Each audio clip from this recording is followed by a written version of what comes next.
Shalom, Rukuba. Welcome. So this stream is mostly a call-in stream to ask questions about Christianity. There was one guy on Wednesday who was wanting to ask a lot of questions. I told him I'd be live today to ask all of his questions that he wants. So, I'll be waiting for him. But while I'm waiting for him, I might as well tell some stories. Hello, and anyone is welcome to come up today if you want. You don't have to. Hey, Ash. So I got this nice little goat. Um, and he may or may not be chewing on something, but he also screams. I don't know if you can actually hear that, but I got a little screaming goat. Pretty cool, pretty cool. And I also got something very special. So, oh, can you actually read that? Or is it backwards?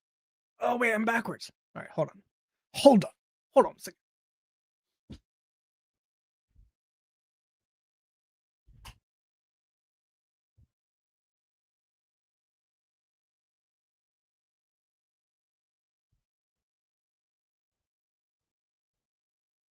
No one told me it was backwards last week. All right, now I'm not backwards. So now you should be able to read it. It's not backwards? It looked backwards for me.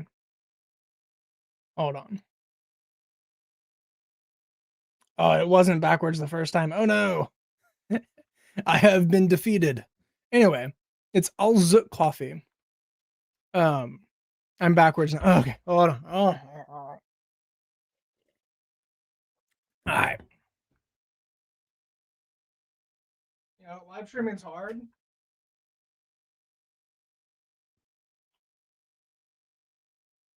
Definitely not been doing this for a year, but well, it was mirrored. All right. Anyway, Alzuk coffee. So strong, dark, and gives you the energy of 30 men. So legit coffee. And this is Ethiopian coffee, so it's coffee from the land of the raisin heads. And we're going to figure out how to make it into an actual product.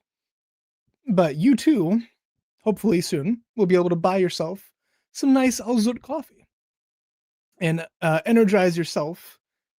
Chris, you're upside down. People are just trying to gaslight me.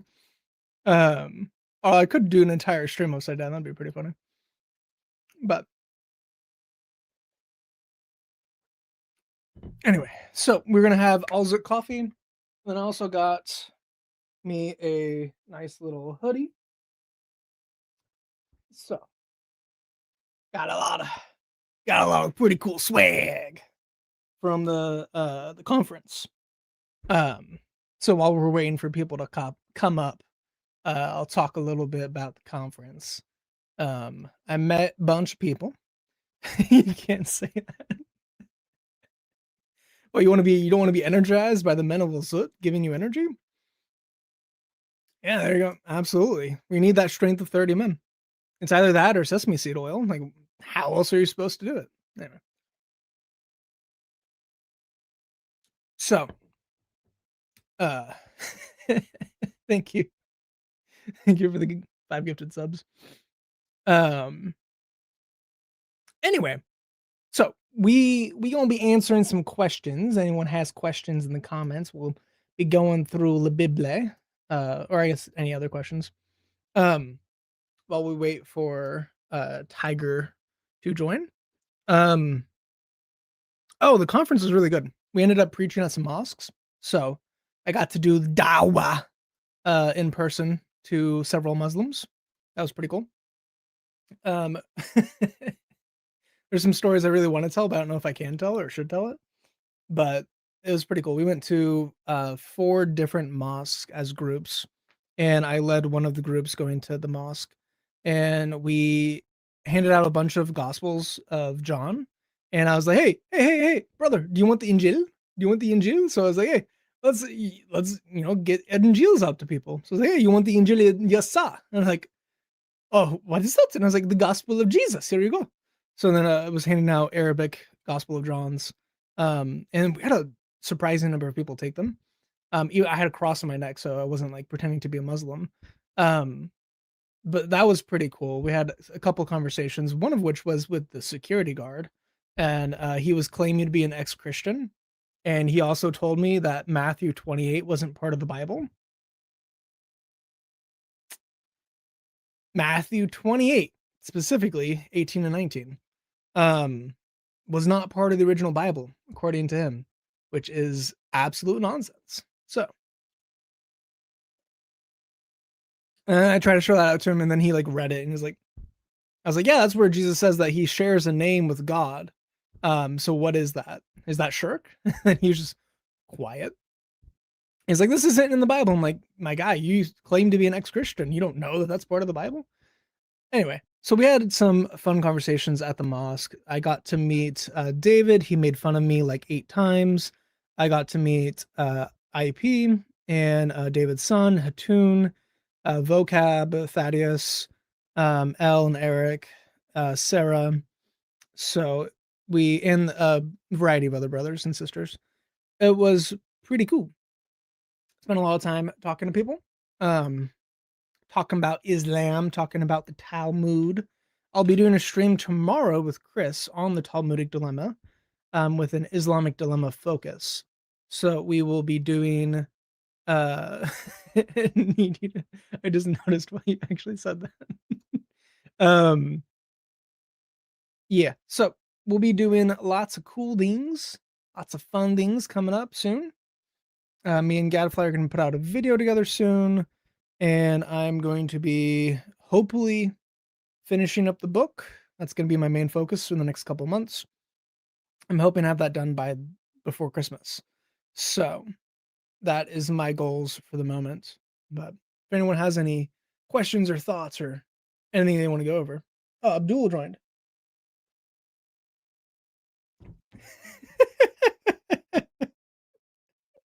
I can tell by the bed who it is, even without seeing your face. Yes.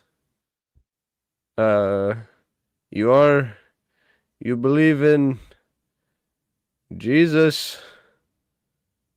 Haha. The VeggieTales Quran supporter, by the way, for your name. When am I gonna do a Avery stole everything from Islam stream? Um, I've tried contacting Avery. Contacting Avery is the hardest challenge you could probably get. Um, I have no idea. I've tried a couple different ways. I've not been able to get in contact with him. I was gonna talk to him at the conference, but then he didn't come. So, uh, no idea. I'll be doing a stream with IP soon on that. Hopefully, depends on him getting like situated in his new house and everything set up and all that. But IP agreed to do that stream with me, so I'll be on with Mike Jones in a bit. Doing it with Chris tomorrow. Doing it with Daniel Apologetics next month, and then I'm also going to do a stream with him on the hiddenness of God and the problem of evil. Hello. Oh, dude, somebody just come up in your chat? That's crazy. Who was that guy? Oh, VeggieTales is my authorities. It's so good. yeah, who was that? Oof, that guy was weird.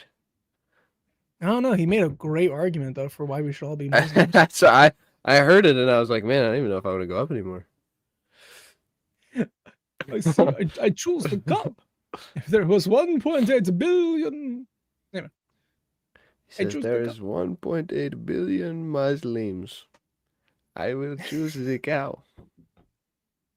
or the goats. Can you hear Oh, it this? makes Or noise?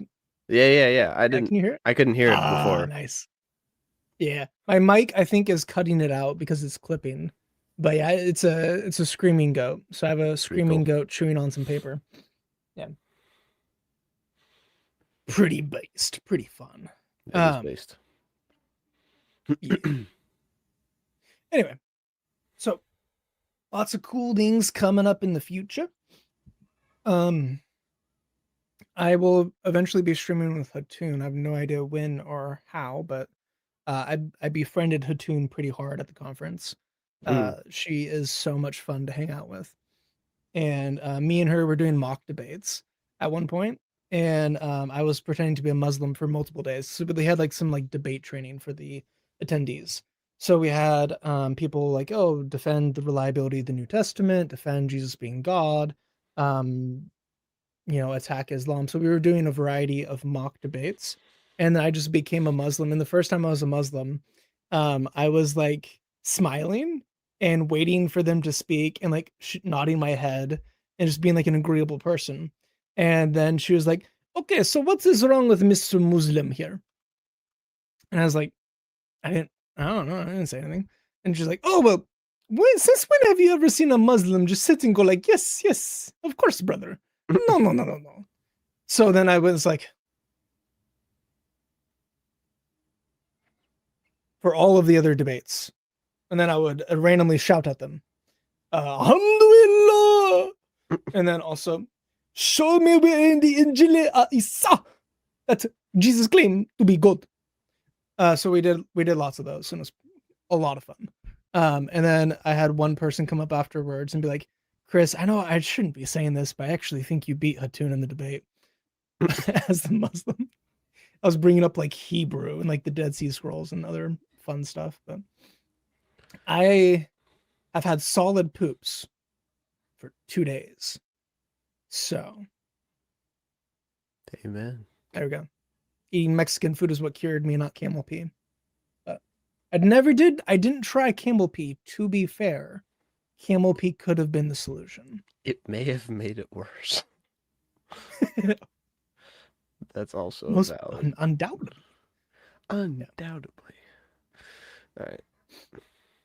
Yeah. If you, I mean, again, anyone is welcome to come up on stream if you want, or if you have any questions. Good to see everyone. Anyway, I thought that Muslim guy was super epic. He looked really cool. Yeah, the Abdul Yeah, Abdul. VeggieTales Quran Edition supporter is so Well, funny, dude. Well, that would actually probably be a disaster, admittedly. But If you, well, a talking vegetable doesn't actually exist, so I don't know if they'd be considered idols. no, here's not because of that, just because of how embarrassing the stories in the Quran are. Because like, dude, in the wait, hold Bible, on. like you have Hold conversations on. recorded, you have descriptions of like the areas, what things were found there, how many people there were, and the Quran is just kind of like, I don't know, some dude went and did something, and he said this, I think, and it's like, what? I am going to make this happen somehow, even if it has to be AI, but I'm going to make a Quran VeggieTales. I'm gonna rope Christian Gadfly into helping me with it. Dude, I would be on Talking board. vegetables do exist. That needs to be a project. We are making Quran VeggieTales. That would not only be We need really to, funny, all right. that It would needs do a new well and name like though. introduce people to problems. Uh, Hummus stories. hang on. Anyway, yeah, Mexican food absolutely cured my stomach issues. I had a wide range of foods and nothing stuck. Every single time I had a chimichanga, I had a solid poop after. So I ate nothing but Mexican for 3 days and my stomach was back to normal. So yeah, Mexican food is the cure all, man. Is awesome. Okay, so apparently the word for Disgusting. the word for vegetable in Arabic is nabati. Hang on. Nabatiyun. Sorry, my fault. And The Nabi or the prophets. Maybe do a pun on that. yeah, we gotta. Hmm. There needs to be a play on words here. It would be all Would cucumbers because all that's be all they had out there. cucumbers. Well, because Aisha. Oh yeah, you're right, my fault.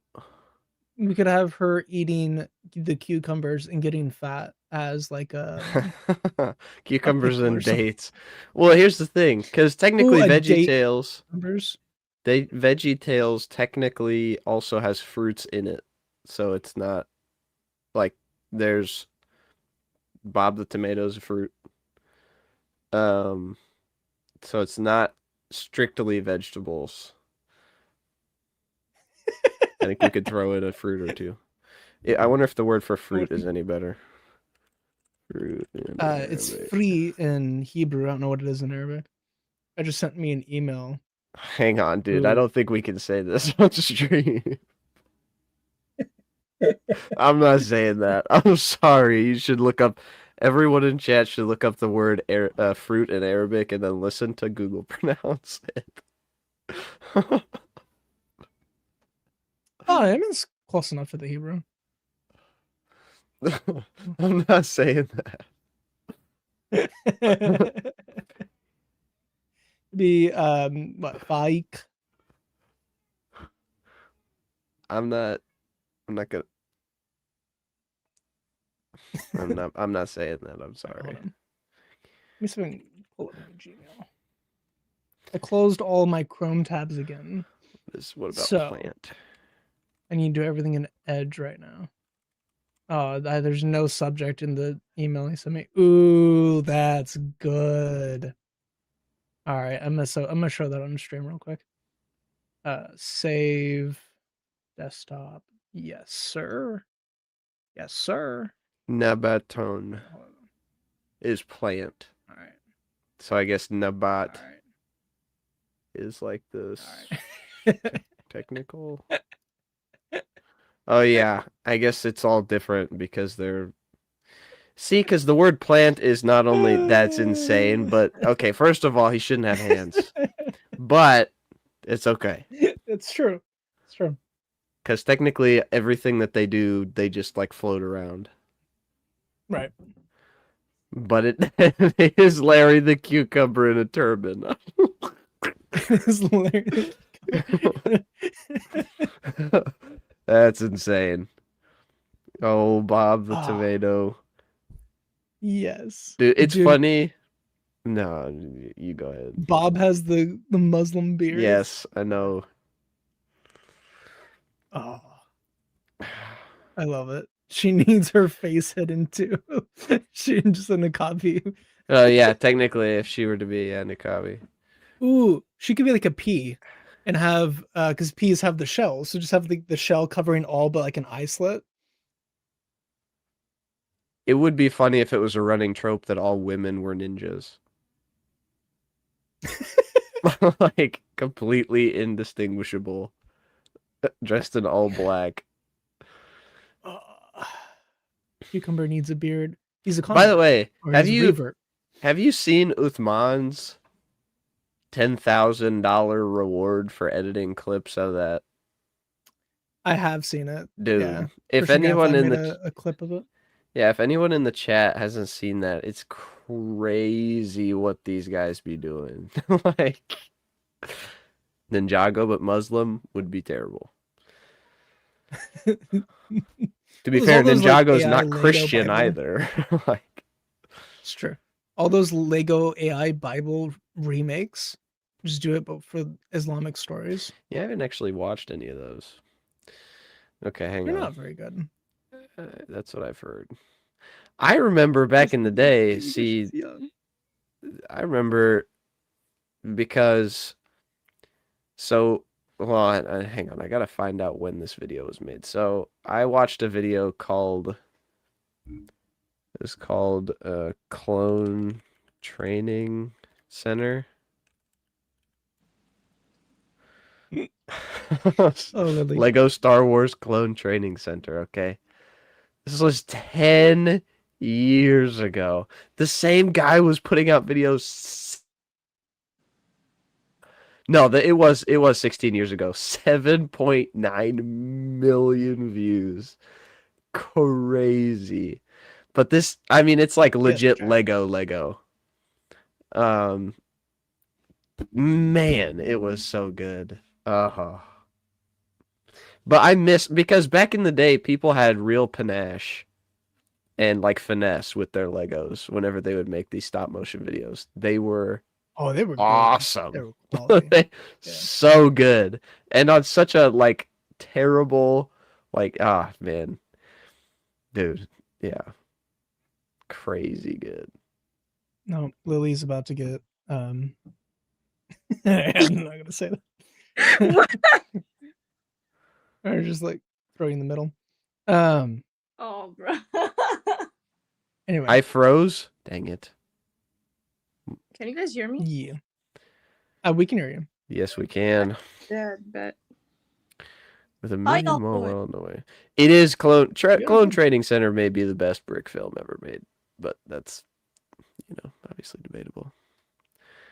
What's the lore with Chase freezing? His internet just has packet loss.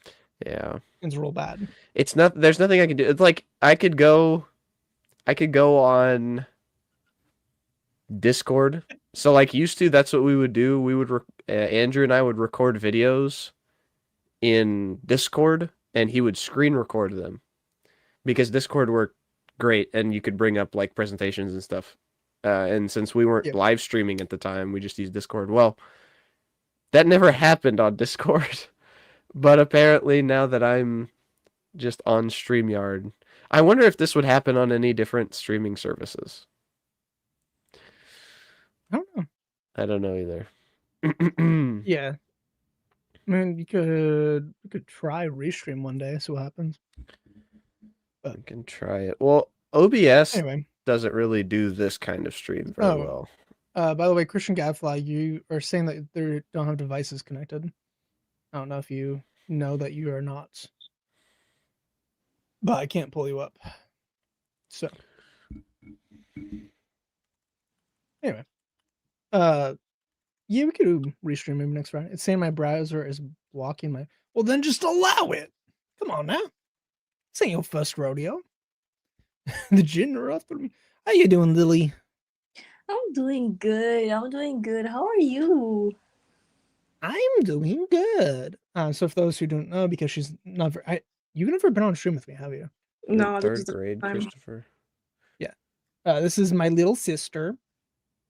So, Oh, be nice to her, or I will find you. Yeah. Anyway, so what do you think about making VeggieTales Islam? oh my gosh. Let's get you in trouble real quick. What a horrible digital footprint can go crazy. Anyway. Yeah. The jinn. Do you have any questions for me? You're just here to hang out. I'm here to hang out, but mostly. Yeah, sorry. Yeah, go on. No, it was just a seal for a second. Oh. No, it's just like I feel like I don't know. Oh wow.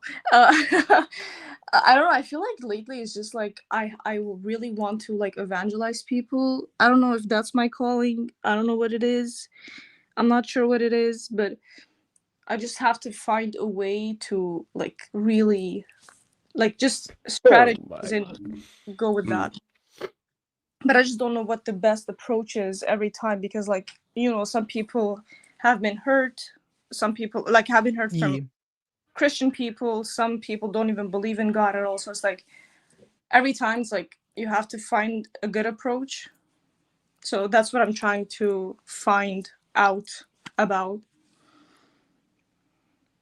Yeah. To answer the IJP, sorry, go ahead. I was going to say to answer the IJP Mexican, the Frieza saga. Cell? No, Frieza, yeah. Yeah, the Frieza saga is probably the best. If we're talking about Dragon Ball Z Abridged, Cell Saga. The Cell Saga, the Abridged is crazy. Dude, the Bridge Cell Saga is choice. That is amazing. Anyway, but if you watch experience to go experience that. If you watch Zekai, the Frieza saga is impeccable. Like the pacing is so much better than the original. It like updated graphics. It's phenomenal. So Frieza saga. Are you talking about Dragon Ball Z? He said just Dragon Ball in general. I don't think anything in Dragon Ball compares to anything in Z, and I don't think anything in Super compares to anything in Z either. And I think the Frieza saga is the best in Z. So.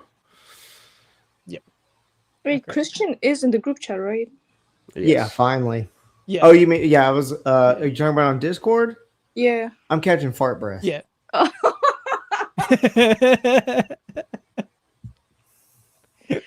I tried to rewatch deep Dragon stream Ball on Z, the- but then they had like 15 episodes and he was just building the spirit bomb, and he threw it and he missed, and I was like, I'm out. That made me so mad. It took forever. No, yeah, that Hey, kind of nice to just see you. happens with all anime.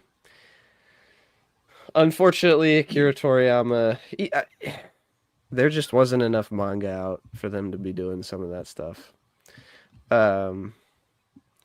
Okay, so current name potential candidates, we have Halali Tales. Oh, for the Oh, did y'all see my Best comment? part I about said this instead is- of vegetables, we should have different types of explosives that Yeah, are I the saw your talking characters. So it'd be like Junior C4, Bob the Dynamite, and then what's the Larry the Claymore. IED. Larry the Claymore, Larry the Concussion. One of them has to Grenade. be an IED. Yeah, That's yeah, crazy. the IED is the Muslim one. It's the halal one. Also, Wait, I hang think on. your audience don't understand at all what's happening, which is even funnier for them. Also, Leaf, nice to see you. He was one of the guys I was hanging out with this last weekend. But He's on my buddies Halal, too. dude, Halal Garden Tales. Yeah, if they were halal. vegetables, we get, because if they're explosives, they just blow up. It's like, okay, well, what else do they do?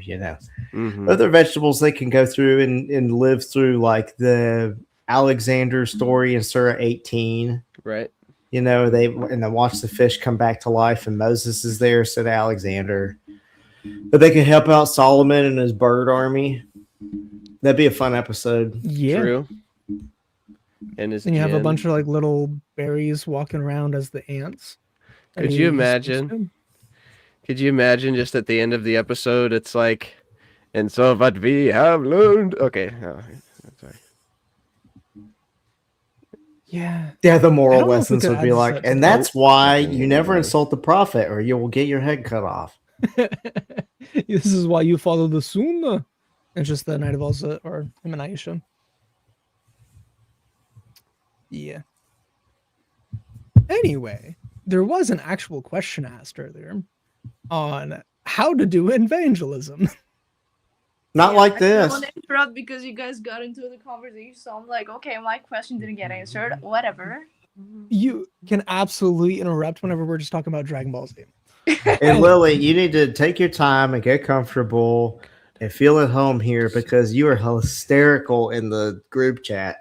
And so I know you're going to shine on a stream eventually. Whenever maybe Got you it. need to get liquored up or something. But Oh. I don't think she makes me a wise laugh, idea. man. Or like the GIF she'll put or whatever. God, I was laughing so hard.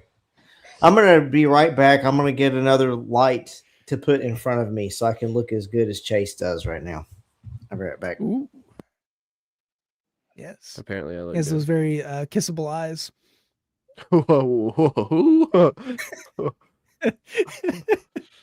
Anyway, so how to do evangelism? Depending on the person, like depending, like how do Right. you, for example, how do you approach someone who's an atheist? How do you approach someone who's been hurt by a Christian?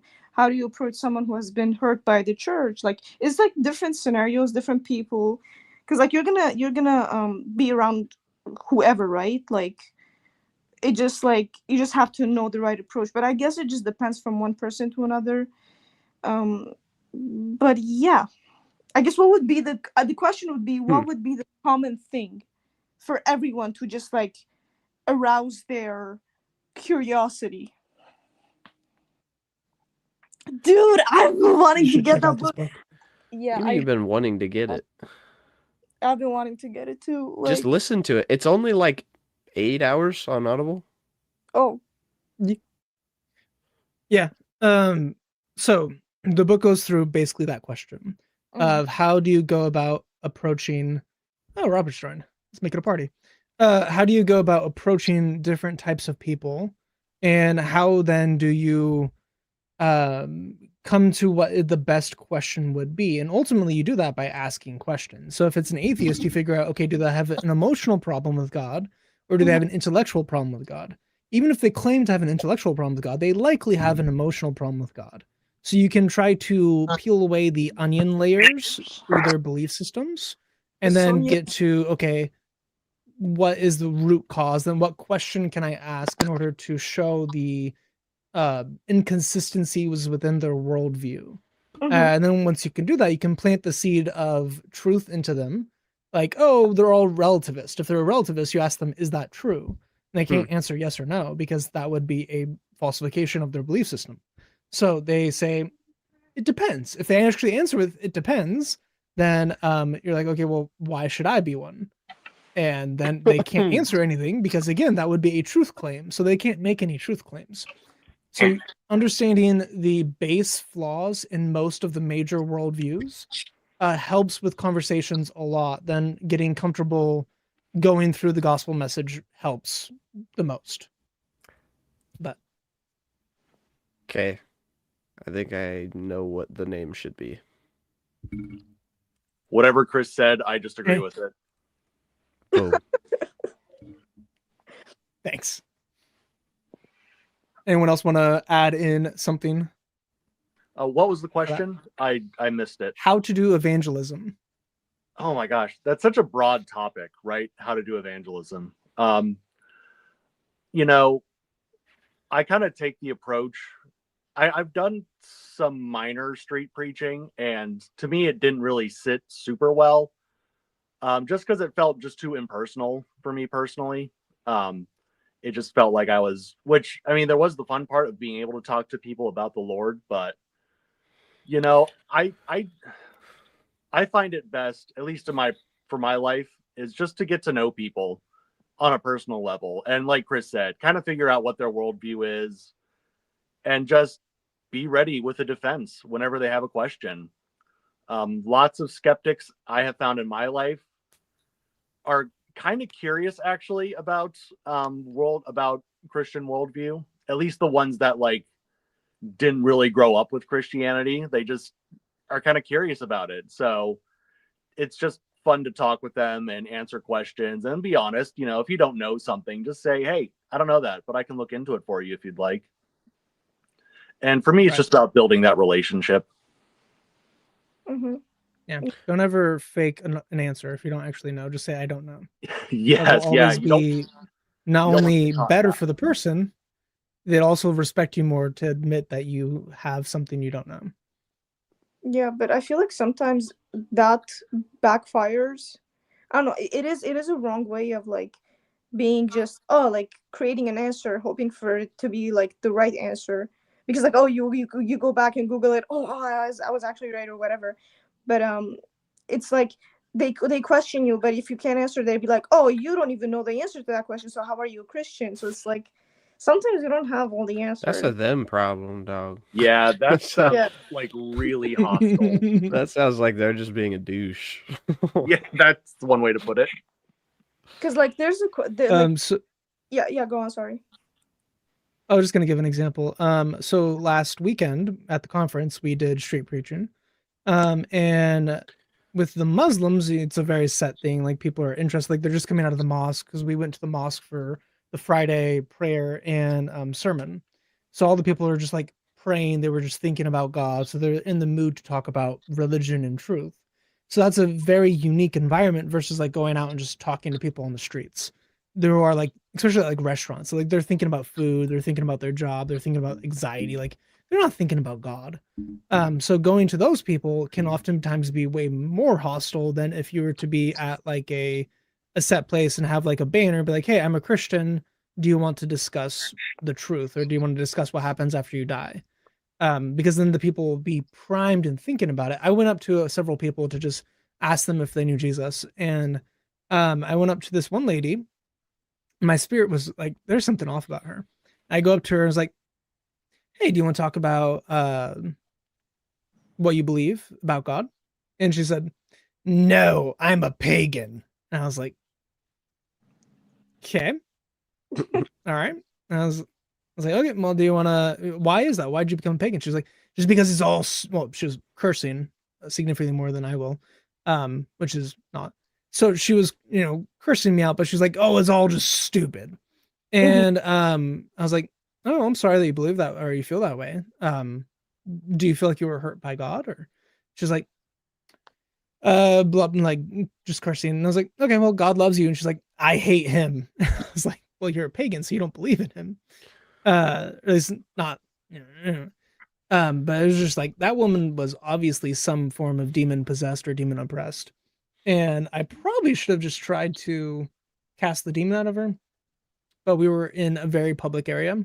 So I let my insecurity hold me back from doing what I probably should have done at that moment, which was be more direct with that. But yeah, so you'll get lots of different types. You'll see demons manifest, and that's an interesting.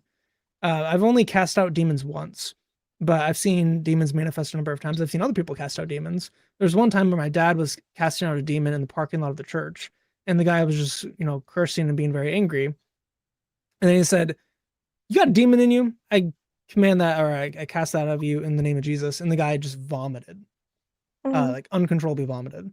And he's like, "How many demons you got on you?" And then he cast out another demon, then he vomited again.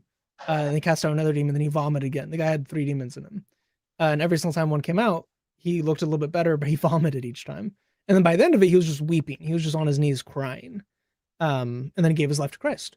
So you have a wide range of experiences you'll get doing street preaching, encountering people. The Holy Spirit will guide you if you let him. You don't have to know what to do in that situation. God will tell you what to do, and just have to trust that it's God guiding you, as long as it's not like, "Hey, go stab that person," because that's not going to be God's, desire for your evangelism. Unless you're but if Muslim. it's like, unless you're, yeah. But would Indeed. you say that like you planted seed in that woman, or you don't think so? I have no idea.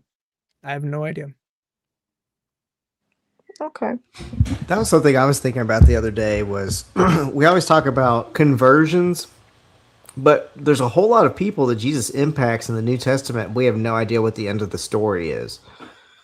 So, like a lot of the people that he heals or interacts with, it doesn't say, and then they went on to become a street preacher. We don't even know if they changed their lives. And so I think there's actually something of real value in just loving people and ministering to them, even if it doesn't lead to a conversion necessarily.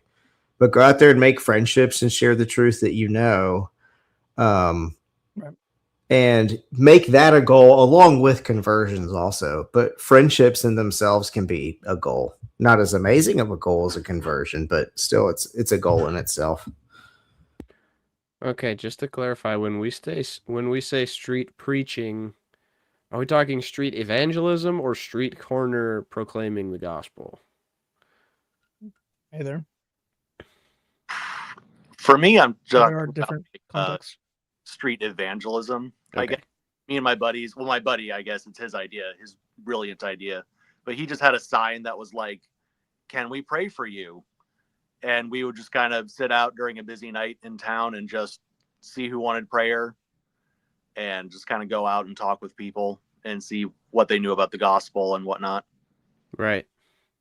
So, I had the privilege of speaking with a number of missionaries over the years, and one of the missionaries, he drew a distinction, not that like this is like, set in stone, but like to me, whenever I hear street preaching, I always think about this guy, because what he would do is he would literally go around with an apple box and he would stand on it and he would yell, he would just like preach in the street in South America.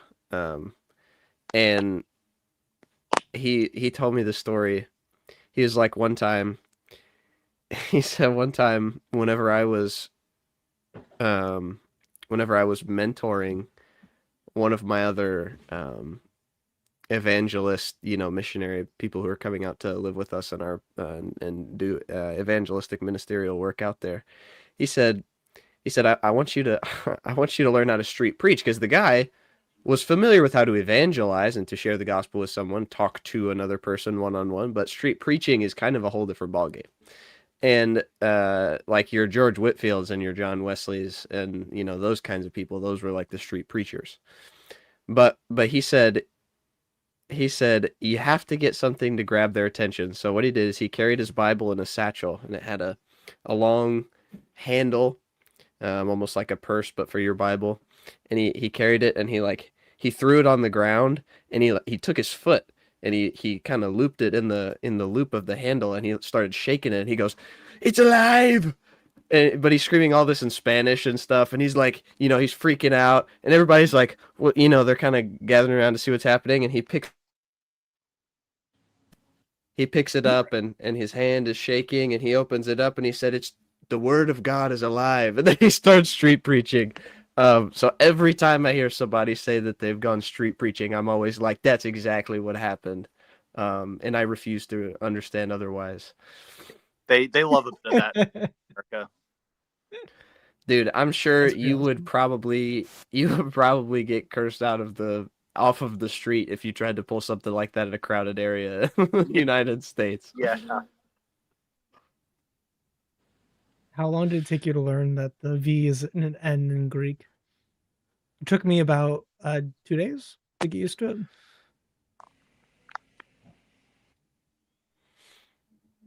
It is Not even answering. it is an open. You're talking to me? Yeah, it Tech- literally says tech fly Oh, it took me 15 years. to get past For the the V in V? the end. I'm just kidding. It didn't take very long. The call is open.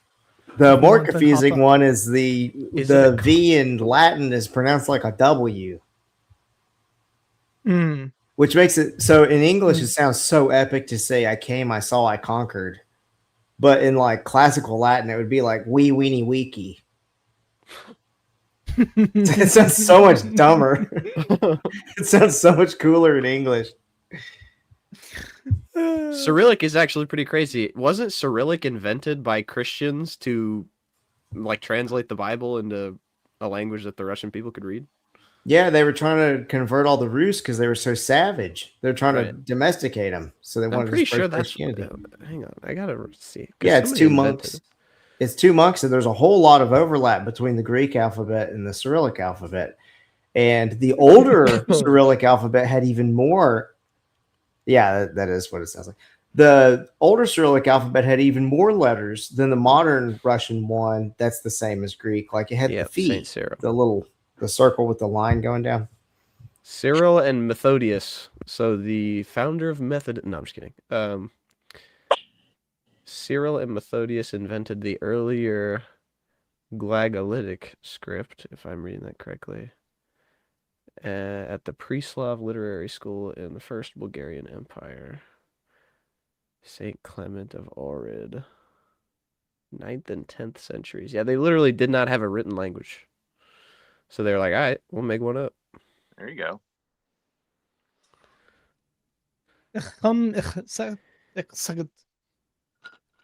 But how would that be pronounced? Gesundheit.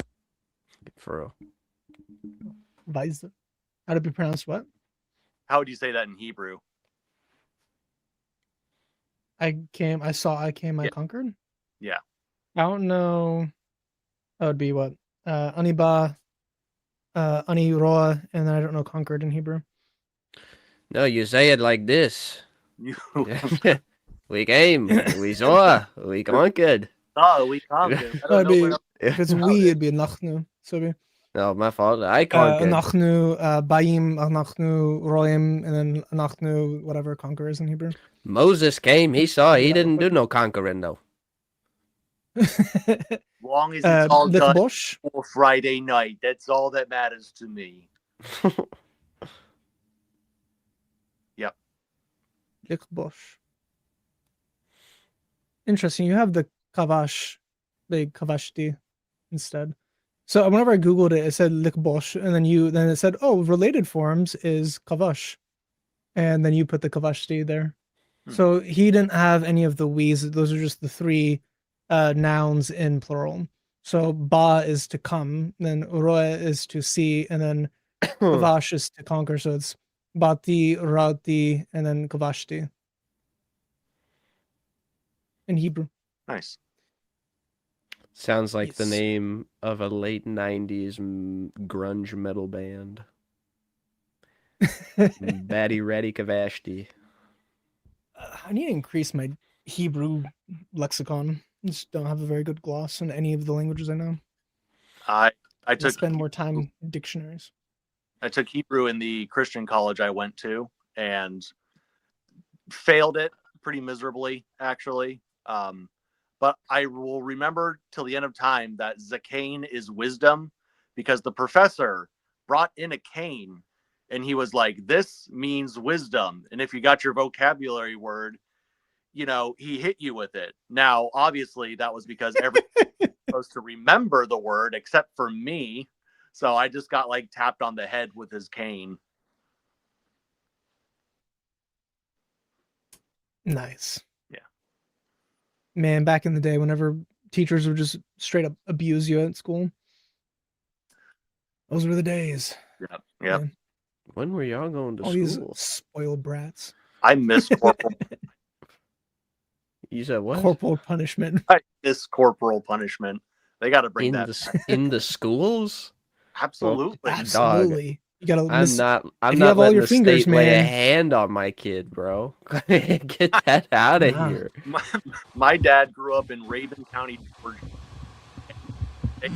Like the teachers would go, and he like knew that if you got some of like the smaller teachers mad, then they couldn't really spank you, but they would call like the coach in from the gym to go and just like whip you with something. And then you'd go home and mama would get a switch and hit you with that because you screwed up at school. See, that's fine. Like, I don't care about like in-home disciplinary action. But like the thought of allowing the government of the United States to lay a hand on my child is insane. Like, no. It was a different time back then, back in the 70s. I don't think that the government has been any better. Oh, you get away Yeah, with it back I mean, then. if you go to John F. In other Kennedy is not countries, having it's anything to still do with that my way. kid, dog. So variation. He said I had a marker thrown at me from the teacher in speaking class, and the principal threw hands with another kid, which I absolutely believe. He was in Lebanon during that, so Oh man, you just Anything flew Yeah, in let's don't Lebanon, play. bro. Hello. Wow, you're What? much older than I was expecting you to be. salam. Salam al Masih. That was Hey, not- brother. I was not prepared. Hi, hi, Hello. hi, Christian Gatfly. Saludos desde Chile. ¿Cómo está el español? Todo está bien, gracias. Gracias por preguntarme. Es un placer conocerte. ¿Eres de Chile? Muy bien. De Chile, estoy Chile, en Ah, qué Viña, bueno. Viña del Mar, en Valparaíso, Viña del Mar. ¿Has comido Chocapic? ¿Has comido Chocapic? Últimamente no. It's a cereal, chocolate cereal for the rest. I miss it. I had that when I was a kid. There was a cereal down there called Chocapic. Can't buy it here. Had a dog on the cover. Yes. Cuando vivía ahí, vi un montón de what was the name? Super Campeones. It was when I lived down there was a cartoon called Super Campeones that was like an anime that was An anime, where they would Japanese take anime. the soccer ball and it would catch on fire and yeah. Blue Lock? A Long Beach. It was a huge stadium. 3 chapters to reach the other goal. Yeah. Japanese anime, you know. Dragon Ball battles. One battle, 6 episodes. We were talking about the same thing with Dragon Ball Z, where it takes like 15 episodes just to power up a spell to throw at the other guy. I am older. I'm I was a kid in the 70s and early 80s. So, but ¿Has visto Chava del Ocho? Mexican, yes, for sure. Era en el Ahora ya televisor en Chile también. sí, sí, sí, en la tele, en televisión, el Chavo del Ocho, el profesor Chapatín, el Chapulín Colorado. Okay. The same team of Mexican Yeah, goofball comedians. stuff. Yes, That was a very silly show. That show, you could understand it even if you barely understood Spanish. You know, just yes, like watching what they were doing. yes, classic. Yeah, it was a Classic classic. Mexican. So yes, very good. Guys, this is a brief call. I'm happy, but most of the time it's when on the other channels it's about debating Islam. I'm not Muslim, so I have nothing to do with those calls. But sometimes it's about open. Like today, I want to say thanks to you, to Chris for his channel, Talmudic Dilemma. For me, that was wow, very opening. To open my mind. I had no idea about that. So congratulations, keep it going. I have to want briefly an advice about two things. I am new to Christianity. My background is Jew. I was not an Orthodox Jew. Nothing of that exists in Chile, or maybe some people, but the rest of my life I was quite secular, I will say. Your traditional you, secular you. Like that is, I after the school, today I will not keep most of the religion. I was never very religious. The sound is okay. Sound? Yeah. Yes. Yeah, it sounds Okay. fun. Okay. That's my life, my religious life. And later, obviously Chile is a Christian country. But South America, Catholic, some evangelical, Protestant, Right. Pentecostal, a lot.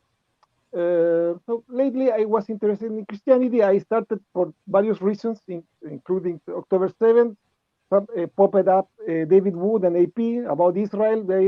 I went to all the rabbit hole, and all of you and all the other guys, etc., about Islam and Christianity, blah, blah, blah, yet another stuff in my life. So I think I'm Christian in some way. At least I believe Jesus is Lord, etc. All that I believe in my heart, but I don't have I still don't go to a church, nothing like that until today. I have two questions: advice, maybe some book, some video, two issues.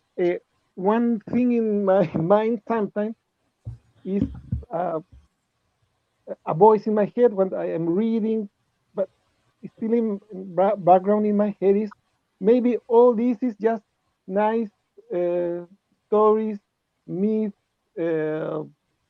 legends, very important, a very beautiful message, peaceful message, etc. But that como, like that, a kind of atheist book in my mind. This book, maybe it's just beautiful story. I try to answer myself with I have asked you, Chris, maybe with David, have a stream Mm. devoted especially to this science and religion that you talked. He has talked about you two, but maybe together. That's what that that's me a first thing I want some advice, a video, book, I don't know, site to about my atheist voice that still sometimes is in my head. That's the first thing. Okay. So just dealing with the doubts of God's existence.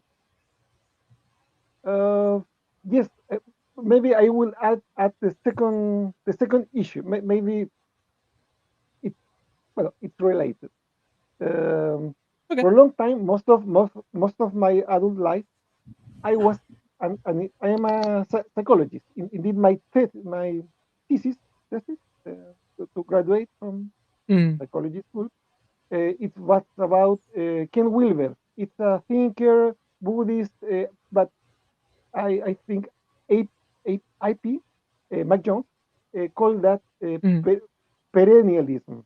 The view that all religions are different perspectives on the same spiritual world, God, spiritual world, God, the chain of being, the stages of evolution, mysticism, the stage you have to go through, and you can find that mystic state in Christianity, in Buddhism, Hinduism, whatever, and you go through those stages and you get enlightenment. You are enlightened. That's what that that was my view until very recently. But I was not a practicing Buddhist, nothing like that. All very intellectual. But that was my view. That's the other book in my. I don't know how to call it, perennialist view. Maybe that's the name. mm. So when I think of God, for many years, that's what. Okay, I was sure. I am sure. I was the case sure that exists a spiritual realm um, of some kind, maybe reincarnation. I don't know.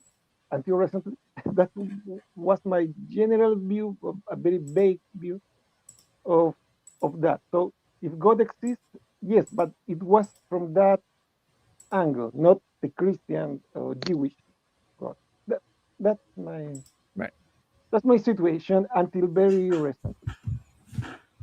Okay. That was So you were accepting like religious pluralism, um, and not holding to just the truth claims of like Christianity, but you were allowing multiple other religious views in as well. that was And then my also, currently, when he's reading the Bible, he's asked himself, is this a legend? Is this a myth in his head? Yeah. Okay, man. Yeah. So the we this kind of gets into the reliability of the Bible, and you can go through that with like Testify's series. He has done a great work on Acts and Luke, and now going through John of the reliability and the firsthand account and eyewitness nature of the Gospels of Luke and John. So that goes through like, okay, they know all of these details that you could only know about if you were present at the time. So like John calls the Sea of Galilee the Sea of Tiberias. It was only called that for a little bit of time. So either he was local and um, at that time, or he made a very well educated guess. But like you don't have the same type of history books you have now that document all of these details, and we have hundreds of those type of details. So all of their places, the settings, the culture, the names, even like the frequency of the names in the Bible matches with tombs that we've excavated from that time period. So you have a lot of archaeological evidence for the New Testament and for the Old Testament. Like Pontius Pilate, for example, we found his tomb. So these, and the fact that he was the precursor, or yeah, I think that's the term. Like those specific details, you had to know it because you don't have Wikipedia. You can't just like read a book or a scroll or something and get this information. You had to know it, or I had to make a very educated guess.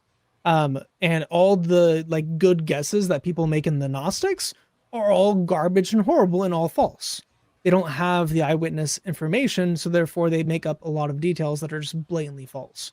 So you have a lot of eyewitness stuff in the New Testament. You have a lot of archaeological discoveries in the Old Testament that makes a pretty good case for the reliability of the historical accounts in the Bible. So, like, we found Jericho, we found that the walls fell miraculously outward to create a ramp for the Israelites to go in.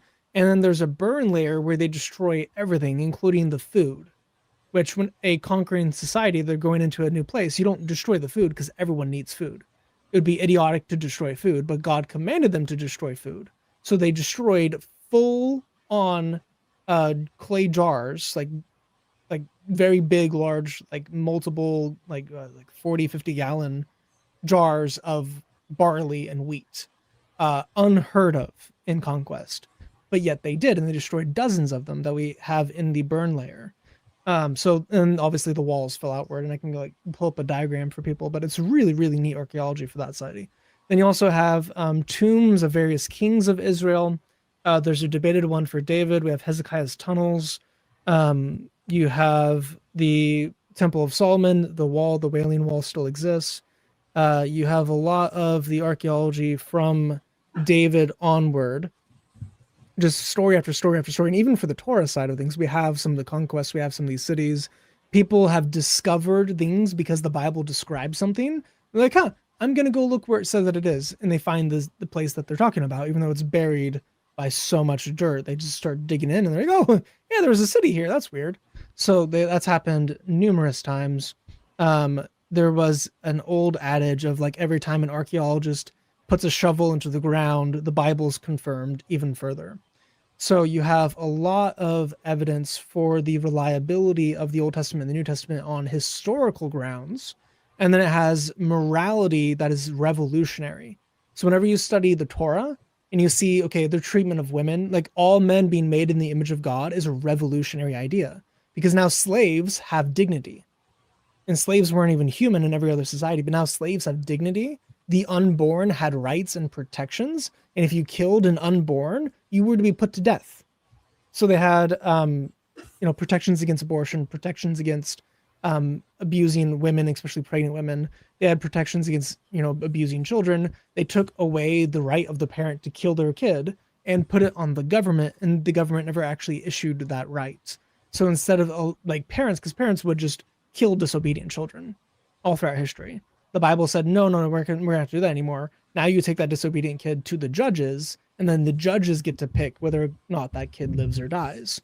So you have revolutionary morality and teaching and ideas of God and monotheism that was unusual for the time. And then you have the New Testament of Jesus, which is even more revolutionary.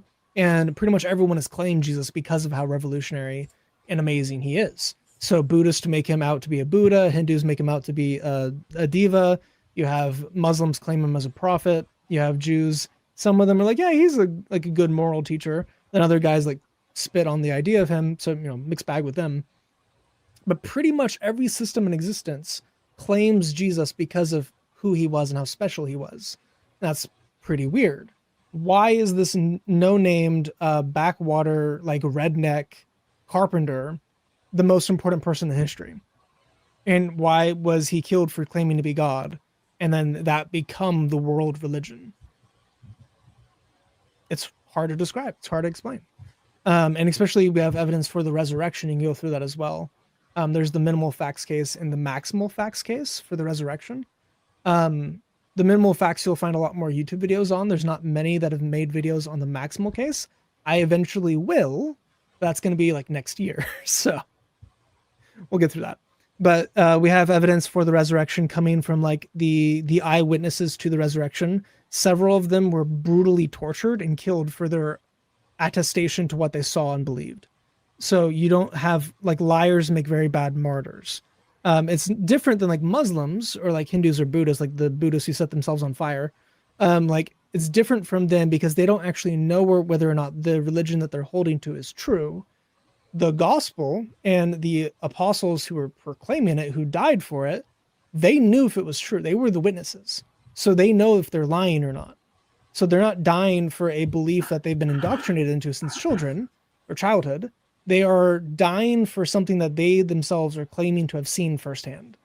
So you have that. You have the conversion of his enemies and his brothers, like Paul converted. You have his two brothers, like two of his brothers converting, becoming leaders of the church. Then you have the women being the witnesses of the resurrection, which would have been embarrassing. And you have all the disciples running away, which is also would have been embarrassing. So none of them are like valiantly fighting against the system or like claiming to be like, no, they like run away scared and cry. And then Peter runs away so bad, he goes back to his old life and is fishing. And yet he is one of the leaders of the church going forward. So you have very, very weird accounts of history, a very weird account of morality, very weird account of resurrection, because that was not a Greek belief or a Jewish belief. The Jews wouldn't believe that God would become man and then die on a cross.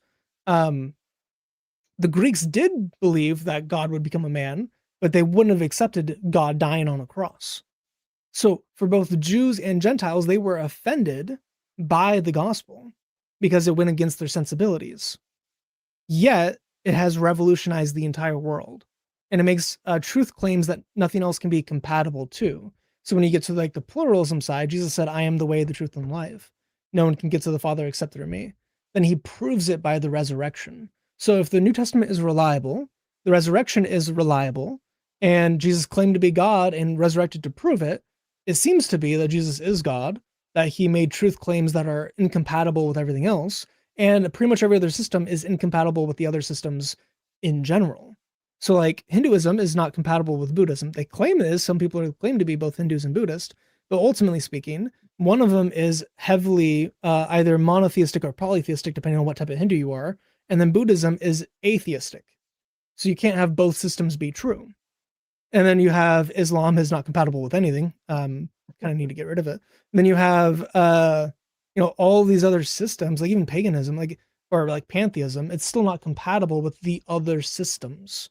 So it's not really possible to have true pluralism because every single system is unique in what it teaches and the truth claims that they make. So unless you're going to say that all truth is true, well, that's a false statement in and of itself. Because then you can ask, is that true? And they're like, oh yeah, of course it's true. And I was like, okay, well, am I an ice cream cone? Like, no, of course not. I was like, well, then not all truth is truth.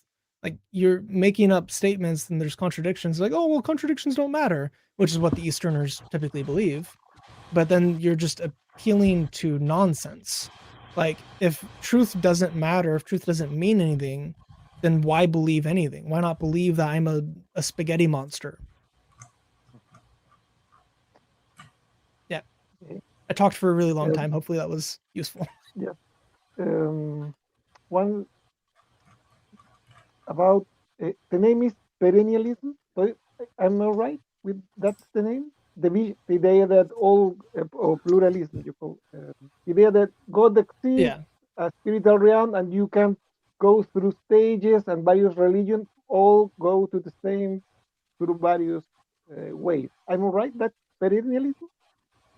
What's the name? I think pluralism. That sounds like pluralism. Pluralism is But yeah. and this is he did it various stage of mystic states. You go up through various and you enlightenment. That's the name of Yeah. well. Yeah. I mean, the idea I that think all roads lead to truth yes, is that. yes, that. And what maybe that's for another moment. What do you do about Yep. the spiritual? Uh, it will go too much specific, but what do we do if we as Christians? I Yeah. hope am reaching. Maybe I can call me like that with the religious experience, spiritual experience, mystic state. Okay, whatever. That through some practices you find in various other religions, Buddhism. I don't know. I just throwing the idea. I don't know. Sufis, mystic states. I don't know. But there are various religious uh, paths supposedly, and you go Yeah. up, and you have mystic states, visions, visions of spiritual realms, Right. whatever. What as Christians, what do we do with that experience? Yes. That So what are do we in do with various the experience the in supernatural books experiences and of others? yeah. Yeah. Also, So very good question. mm, Go ahead. no, go please. Okay, yeah. You So a lot like people have dreams from Allah that come true. And that's weird. What do you do with that? And they're not even like, a lot of them are like Muslim dreams. So like, how do you account as a Christian that people are seemingly getting true dreams? Like Nabil has a great section on this in his book, but his mom had a dream about having 4 seeds, if I remember correctly, and 2 of them sprouted and then 2 of them withered. And then one of the Muslimas that she was talking to interpreted her dream as saying, you will have 4 children, 2 of them will be miscarriages and 2 of them will grow up and be healthy. That's exactly what happened.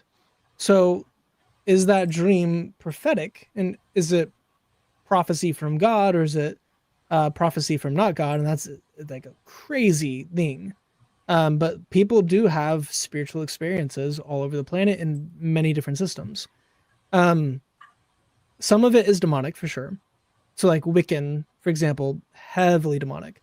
And there's like stories of witch doctors and warlocks and witches that are like hexing and cursing people for a living.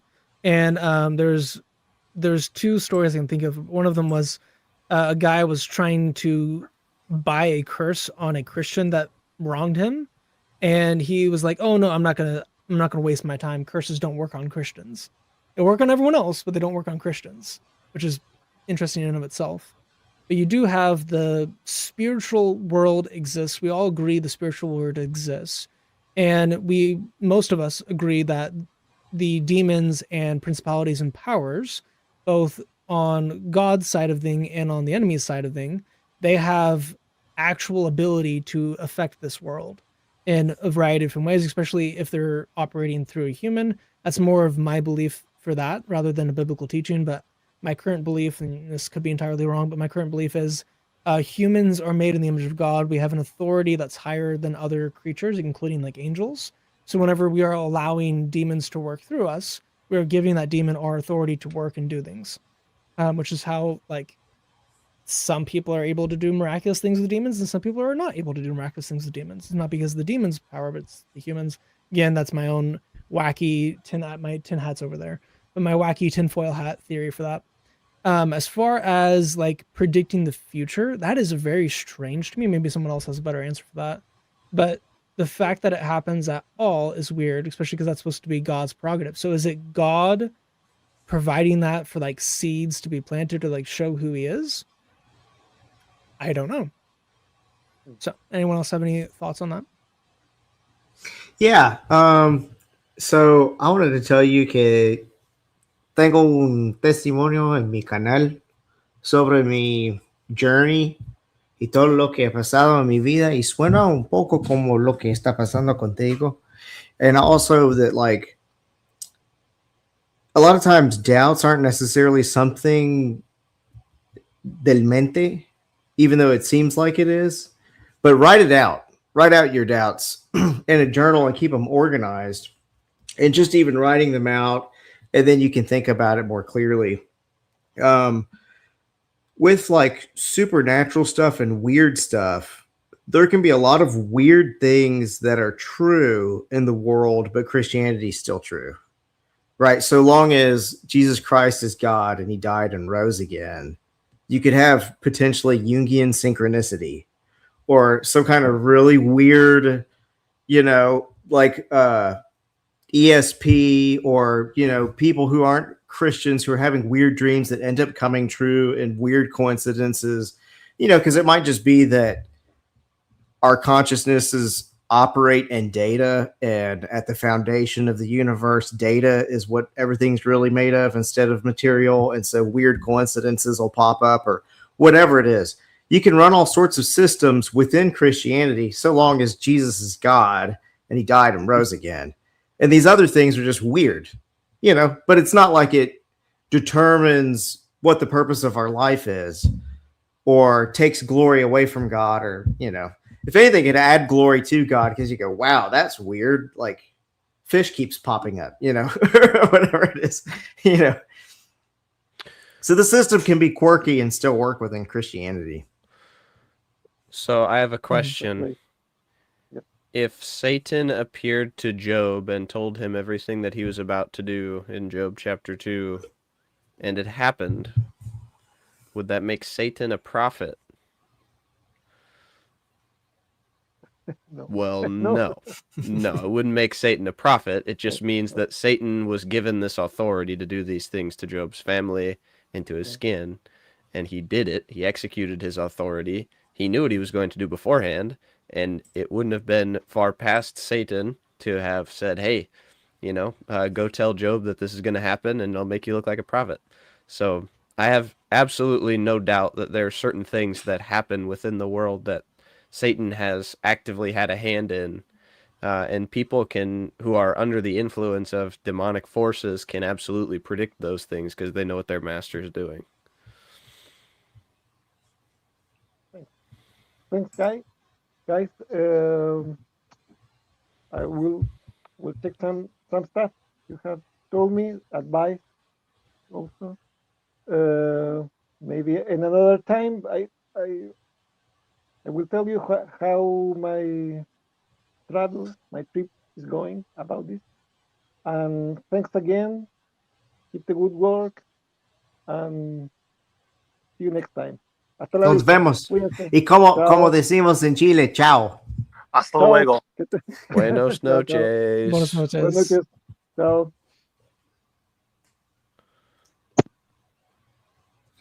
One of my favorite slang words that I remember from when I lived as a kid in Chile was a word for a fat person was a guatón. Like they had a word for a fatty. That's not Spanish in general. It's just a Chilean thing. And then another one was they would call babies guaguas. But you go to like other areas and a guagua is like a auto. It's like a bus. Yeah. Huh. I don't know why. It makes more sense as a baby because babies go wah wah. It's on wah. Well, there is an ancient psalm. I forget the way that it goes, but it begins with the wheels on the bus that go round, and then the babies on the bus also.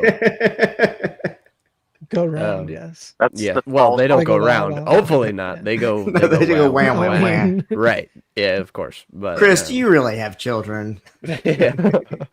Chris exposed. He's just like, dude, when I put him in the dryer, the baby go round. What do you want from me? I actually have like let me hide their names and birthdays, but I actually have like a best dad ever Pokemon card that they made. That's freaking That's super. cute. Is that It you at has- 8-bit? Me and my kids.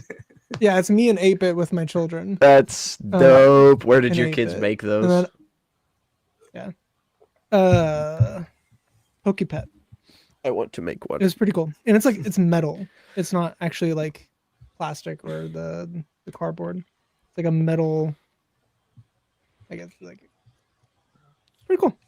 Pretty based. Senor Gadfly. See, Have you ever had a chacarero or chacarera sandwich? no, I don't know what that is. Is that from Chile? Yeah, it's a Chilean sandwich. It's like a toast. It's the tostero. Asado? It's the bread roll, and it's Uh-huh. steak, and then Yeah. you put like green beans on it. I was a little kid back then, and so all I remember is like the cotton candy and stuff. If it had green beans on it, I was running. Was that alfajores, the little cookies? I don't remember those either. I do remember this though. So before we moved to Chile, I would say sloop instead of soup as just a speech impediment. Like I would just mess up the way I said soup. And then we moved to Chile and I said slopa en lugar de sopa. I'd say slopa instead of sopa. Ha! The L jumped languages. That's awesome. Slopa. Me gustaría comer un slopa. Pretty sure that was on the bus. I grew up in a Spanish speaking environment with Mexicans and Puerto Ricans. So I only absorbed just a little bit. I never actually, in middle school they forced poco. everyone to learn it. So because like a full quarter of our population only spoke Spanish. So they're like, Terrible. "Hey, yeah, you'll do like 3 years in middle school and like 4 years in high school. Learn English. And the only phrase that I actually fully remember is this, for whatever reason, we said this like once a week in my Spanish class, was yo tengo dos gatos en mi pantalones. Oh, we always said that in high school too. Yeah. Oh, did you? Well, I've said we that was to tengo several el tigre Spanish en mis speakers, and pantalones or something stupid. all of them are like, "What in the world are you talking about?" I was like, "I have two cats in my pants." And then that's what I was taught. I have no idea why that was the phrase, but yeah, I have two cats in my That's pants that's was the phrase that we learned. it's secret phraseology, so that way they know if you're a gringo. If they hear that phrase come out of your lips, they're like, "Yep, we know where you're from." Gringo identificado. Yeah, I literally. wanted to marry a couple Mexican girls growing up. Mexican girls are beautiful. But My I did not. I people. married Look My how people. they've done my people. My favorite people in the world are people from Spain. I mean, they're just so lively. Just how they speak. I mean, they speak with such passion. They I speak a different language. They do. They speak their Spanish a little differently, and they say things like, "Oh, Robert, you have to try this. You have to try the paella, Robert. It's so good." And I worked at a college, and I got to meet a bunch of Spanish international students, and I just fell in love with every single one of them. They were so awesome to hang out with and just get to know. I mean, just such a loving people. IJP is a girl? No. Okay, I was like, what? No, I was talking about marrying Mexican girls, and he's like, "Yeah, I was one of those girls I was gonna marry." Right. Real quick. It's like oh, sorry, go ahead. My phone's about to die. But I do have one question I'd love to ask you guys with YouTube channels. What inspired you to want to start doing a YouTube channel? If you don't say the Lord, you're in trouble. No, I'm just kidding. There you go. So I used to do Bible studies daily, offline on Discord with just me and Gara, my editor. And then eventually Lily joined, and we started doing them weekly instead of daily. But for like 2 years, we were doing daily Bible studies for like 5 to 8 hours at a time. Just going through all of the Bible, all of Christendom, all of the debates, all of the arguments, just all of it. And then he added her at a year and a half into those 2 years because he was gatekeeping me. But we went over it, and then me, Gato, and Lily were doing it for a long time. And then we were accumulating people into these Bible studies. And then Gato, his phone died. He can watch the replay. Gato was eventually like, "Yeah, Chris, this can't stay in the Discord. We have to do something with this." So I started a blog, and I was gonna have that be my outlet. And I was like, this is way too much effort. Making videos might be easier than this. So then I started a YouTube channel. And now we're here. 2 years later, almost. Oh, jeez. You said you're sorry? No, I said I'm so glad to be one of the OGs. Man, what languages you speaking, dog? You guys can't hear me. No, we can hear you. Yeah, we can hear you. I just He's did not making fun of understand the word of that. The original ones. My black friend made me start a YouTube channel, so nah, he didn't actually make me. We wanted to start, that's my other black friend. We wanted to start a channel together, and then he was like, "Nah." And I was like, "Okay." So I was like, "But I'm gonna start the channel," and he's like, you go ahead." So I started with Andrew. But we both liked apologetics, and I was like, why hold it in? Yeah, wait, okay. Original gangster. Okay. I know what it means. What I'm saying is I didn't understand her because young G-Man. she have thick accent. Wait, do I? Oh no! It's not that bad. No, it's not that bad. I was really just not. like, no, it wasn't that bad. Just for a second, I was like, what? Well, yeah. And unfortunately, I think Andrew's less black than I am because, so according to the ancient scrolls, black don't crack, and Andrew's hairline is under fire at the moment. And I know that What you that gotta would do not today, happen. man? But like That's brutal. my hairline just fine. My hairline been fine. So I think I have a little bit more of a claim. Oh, it's so funny. For Anyway, me, how'd you start? Yeah, it was. I read. Well, okay. So what I read, Seeking All Finding Jesus. I had gosh, this is all in my testimony. So I became an atheist for about a year when I was around 25. I was like, someday soon I'm going to have kids. God, test my faith so that I'll be able to answer whatever questions they have. And then within 6 months, I was an atheist. And then I stayed an atheist for about a year before returning to the faith.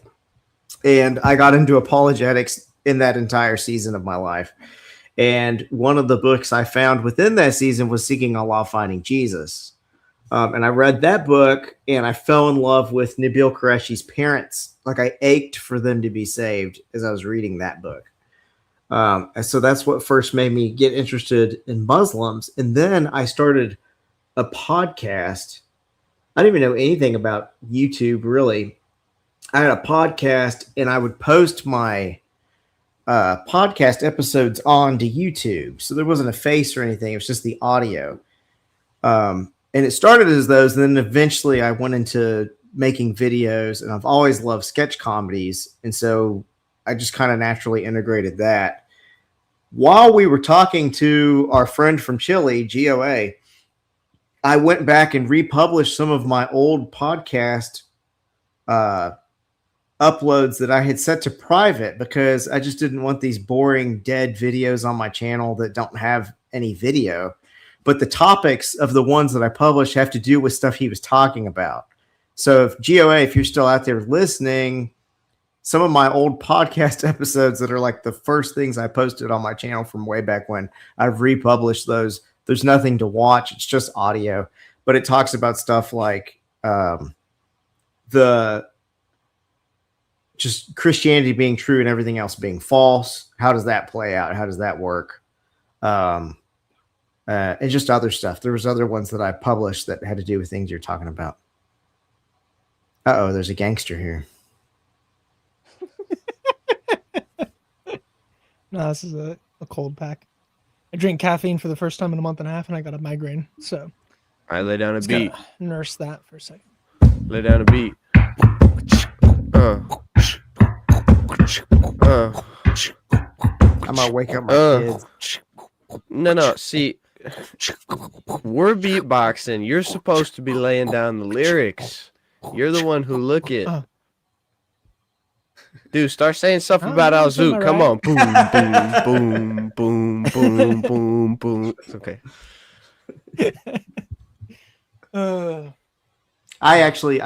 Chris, I don't want you to freestyle because you already don't have a filter. I don't know dude, pull up this dude Jamie last chat. who dis? Lots of low-level ground-based individuals with their heads in the sand, slithering snakes. It's a worm. It's stinging scorpions and dirty rats hiding in holes. Love the sand too. Question mark chicken also loves the sand. What? I hate sand. It gets everywhere. It's coarse. Gets everywhere. It's coarse and rough. Dude, what is this dude? There's crazy people on the internet, man. So there are crazy people. Tiger, I did only do the stream to answer his questions, and he's been asking questions for a while. He has been. So pull him up. I will start answering his questions. Tiger, if you do want to hop on the stream, you're more than welcome to. But if you don't want to, that's fine. This would be way easier. It would be easier, but it is. Come on with an AI voice. Actually, it could be Cora. This might be Cora with an alt account. Nah, she wouldn't be based enough to put a Legend of Zelda profile. That's true. Have you ever noticed how Dawa people never have a personality?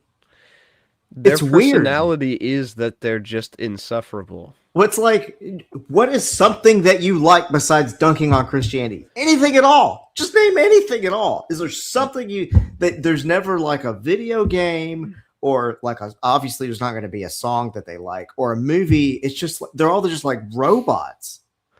Well, So- Warner likes smoking pot. Anyway, know. yeah. So Accurate. no, but that's Accurate. legitimately a Legend of Zelda logo. You're onto It something. couldn't be. Yeah, couldn't Yeah, be. but why? Why is that? I don't know. Yeah, It's because it's weird. like you listen to Logic, Eli, even David. He talks about like wrestling and like old people stuff, and like, but then you get to like the Dawa guys, and it's just like, man, I hate Sheikh Ufma. What he doing? I'm like, man, who even like Warner? Who like Liviano? Like nobody like them. Like get down. Like, and who are you, Christian? Who you ain't even on to come up. Get up. It's like, dude. Yeah. So because Shut up. music is haram, they couldn't play video games. Hey, let's go back to Tiger's Yeah, question. could you imagine? Oh my goodness. Sorry, were- no, we I'm were just about to saying. answer. All right. Video Alright. game soundtracks are so good. So like good. the People into Legend this. of Zelda soundtracks are so They're fantastic. so good. How do you not like my ears are blessed every time I open the game? Yeah. Or Skyrim. Oh You ever my listen to that goodness. soundtrack? Yes, dude. Oblivion's got a great soundtrack. Yep. A new one that's got a great soundtrack. I really like Ghost of Tsushima. You ever play any Final Fantasies? So unfortunately, well, okay, I take that back. I did. I played the one where you're like it's a third person one, and essentially it's like a road trip with the boys. Oh, Final Or- Fantasy 15. 15, thank you. Yeah. Yeah, it's like a road I haven't trip played with that the one, so I boys. don't know if it's good music. It's but sorry, go ahead. the older ones had a composer named Nobuo Uematsu. All of his music is so good. When I was a kid, I used to just like go into the menu and I just enjoyed sitting there listening to it. And I wasn't even self-aware enough to know I like music and I like this song.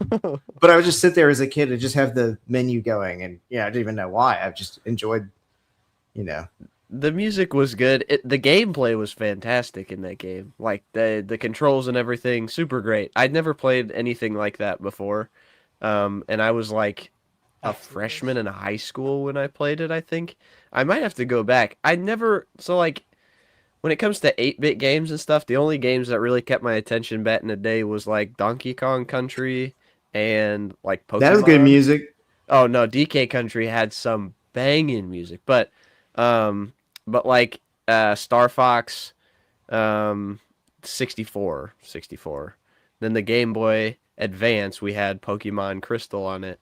Fantastic. All the Pokemon games have great music too, but I could never bring myself to play any of the older Final Fantasy games just because I was never intrigued by like just the style. You're not nerdy But- enough. I know I may not be. I don't like because I feel like if I'm gonna start playing the Final Fantasy games, I gotta start with 1. But it's like it's so old. I started feel with like, 8. I feel like I That won't was my enjoy it. first. So okay, yeah, and I don't know. Like I'm not well versed in the Did you play the Pokemon trading card game ever on the Game one Boy? on mobile? Oh no, not on Game Boy. No, Oh man, the battle song on that was a banger. I know they have the No, I didn't play Pokemon that one. TCG on your phone now, and my family got into that for a second, but then Chris, for the 14th time, could you pull up Tiger's actual legitimate question? yeah, Yes. Yes. I was. Yes. Okay. It's So just do you how reconcile Go and ahead, explain read it. Genesis? I hear many different interpretations. I struggle with understanding both old creationist and young creationist ideologies. So you have a mixture on the panel. You want to give yours first? I was just about to say we have a mixture on the panel. I know me and you are a mixture. I don't Okay. know what Chase believes. He's young. I'm younger. He's more. So I'm in the middle between you guys. Yeah. I believe he's more staunchly young. You're more staunchly old, and I have a mixed opinion. So, but I would lean towards young. And this is one of those topics you don't really need to have an answer on. Are you a theistic evolution? Yeah. Gadfly? You are. Yeah. Okay. Which you kind of have to be for older. Yeah, well, for old, I don't know if you have to be for old. I guess you could still Because be special it doesn't. creation, just have a really old planet. Because if you're talking day age theory, then Yeah. any unspecific amount of time could have passed between any of the days. So like, Right. humanity could have been made, and then boom, boom, boom, everything started happening. But like realistically, the universe is still way older because of what took place before that. I don't subscribe to day age theory though, so. Right. So, So, sorry, go ahead. What? Well, I just don't know, like, what do you I was mean just gonna- reconcile and explain? Are you talking about 1 through 3? Is that kind of his, like, understanding how to assume reconcile so. Genesis, the creation? Well, I guess it's 1 and Um, 2, but his follow-up questions was like, which one is correct? What evidence coincides with each? And what is in the beginning? What does that even mean? How can a being okay, so it is the exist first. outside of time and space and matter? Alright, you So got it. for I can go through the evidence real quick, but for that last question, before we go through the evidence, I know how that's can a the being most exist outside interesting of one. time, I'm space, and gonna find a matter? quote from Philo. I'll be back. Okay. So that is kind of necessary for a being to exist outside of. Let me get my drawing tablet so I can draw you a map. We'll get ultra nerdy on the stream. Let me plug in. Chris and would then not open say up- that God exists outside of time, but he does exist outside of space and matter, I'm assuming. I absolutely do say that before creation. Well, yeah, before creation, Yeah, which is which very is important. necessary. Yeah, It's no, also- I know, yeah, never mind. Right. I'm sorry. I knew what you meant. So let me bring my screen up. But it is necessary. Yes, got it. Untitled. Here's my last Genesis thing I did. So you'll have that. I'm just gonna Just Oh, Lily's still what is here. it? I'm just gonna get going. I just don't have anything to add to the No, conversation. no, you're good. Are you young Earth or old Earth? I don't know. She just like, I'm Earthquake, like the song. Yeah. I don't know, but yeah, I don't have much to add to the conversation. But I really wanted to hang out with you guys, so it's fine. It's okay. I Yeah. wanted to talk, but I You're didn't want to welcome to. one. Everyone You was can- just talking, so it's fine. It's okay. Oh, that's good. That's good. Earthquake. Anyways, have a splendid night, guys. Yes, you as well. I did too. Good night, sister. Good night. She's silent ya. but deadly. Oh, see you, Lily. That's crazy. Dude, what is Jamie even saying? Like, I don't even care that bro is here, but he just keeps spamming. Yeah, I don't know what he's on about. I guess Chase is black. I don't know. Crazy people So- use a lot of emojis. Have you ever noticed? Yeah, them and Muslims. Yes. Yeah, And like on Muslims- Twitter. He probably is a Muslim. On Twitter, also, it's just like Well, he tons says- of. Like, Well, he He He's says, been "Holy, saying holy, Christian holy is stuff the all Lord the of time. hosts." Yeah. Which is usually is wait. there is Oh, there maybe not. It might um just be crazy. so like the thrice holy God theme exists throughout Scripture. Does that exist in the Quran at all? Like, is there such thing as I don't think so. like the thrice Say not three. holiness? I Well, I know he you says do say not have three, but the- like I'm not. I don't think that holy, holy, holy necessarily denotes the Trinity. I just think that it's a way of ascribing such otherness to God. But So this is I'm gonna need a whiteboard for several of the answers. For God existing outside of space and time, this can get into the infinite regress real quick and the necessity of the unmoved mover. So if we have like today, for example, being right here, and we have yesterday being right here, so -1, and then the day before yesterday being right here, how is this possible? Now, it seems like a silly question. How is it possible that today is currently happening? If the universe is eternal, if time is eternal, if matter is eternal, how did today happen? Because in order for today to happen, you need to have yesterday happen. In order for yesterday to happen, you need the day before yesterday to happen. In order for this day to happen, you have to have, -3. In order for, the day before that day to happen, you need the day before that day to happen. And then onward and onward into infinity. So this goes out negatively infinitely. So there is no true origin point. You have just this never ending back propagation of days that need to happen before today happens. Because infinities are infinite, even if they're countable infinities, you're still going to be going endlessly into the past for some time that never actually stopped. So in And order for reality to let me say something real quick. Tiger Blade, if you're not understanding this, say something, because this argument is actually really good. And it just know that like time in the past, it was created counting one at a time. Can you sit there and count long enough to hit infinity? No. exactly Right. Right. So that's basically So what Chris in is saying. Go order- ahead, Chris. I just want to make sure in he's order getting, because you're running for the to- ontological argument. Right. in order for today to happen, you need some point in time that was day 0. Otherwise, you're going to get back into the infinities. So you have to, in order to break the infinite regress of cause and effect, you need something that was the original cause, something that started cause and effect. So that's what it depends on what version of time you're believing in.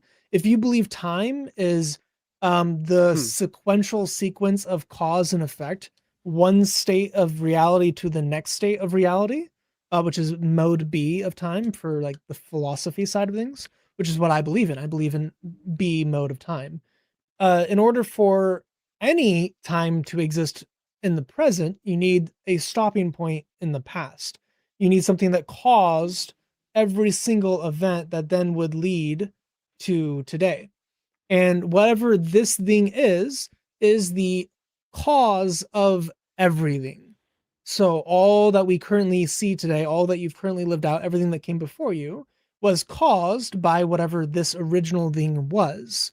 So you can like philosophically describe what this entity is like, right?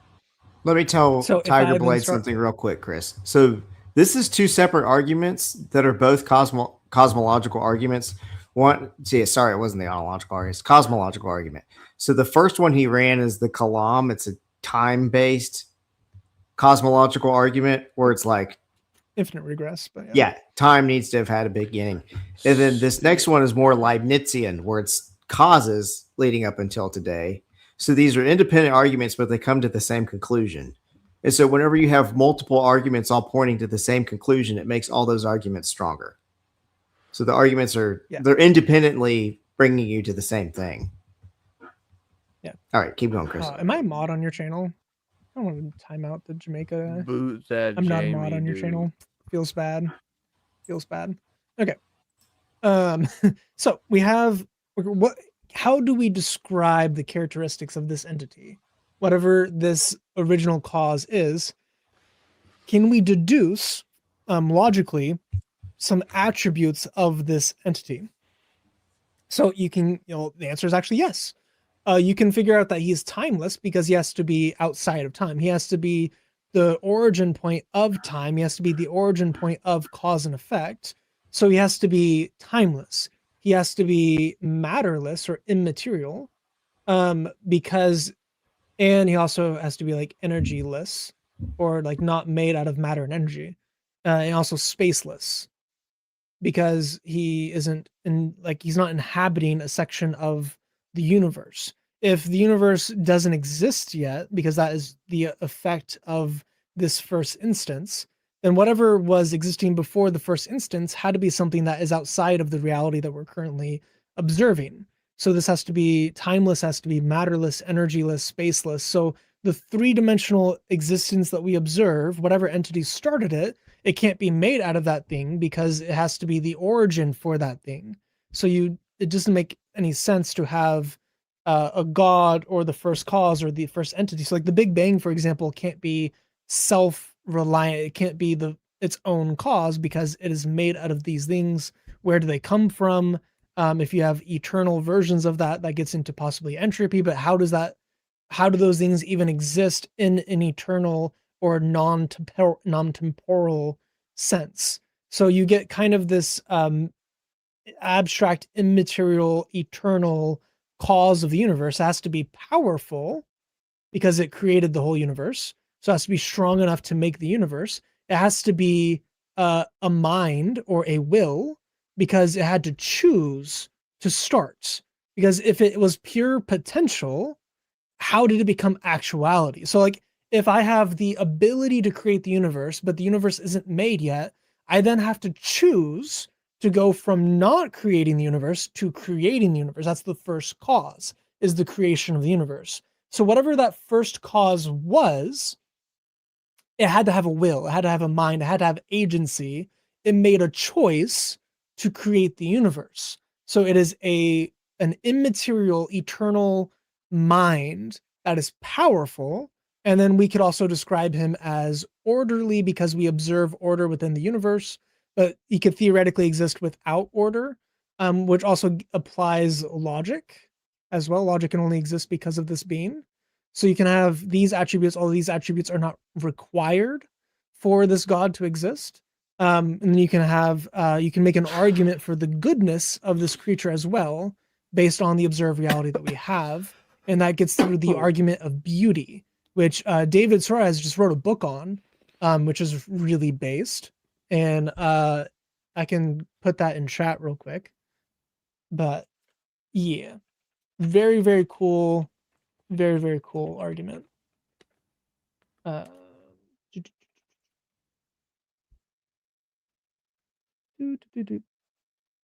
this dude, which you can't currently see, but yeah. So that's the arguments for the existence of the unmoved mover and the qualities of the unmoved mover. So it's like, okay, whatever this thing is, whatever all this is, this sounds like God, right? Like this immaterial, eternal, spaceless, energyless being that's powerful, has a will, and chose to create. That just sounds like God. That sounds like the God of the Bible.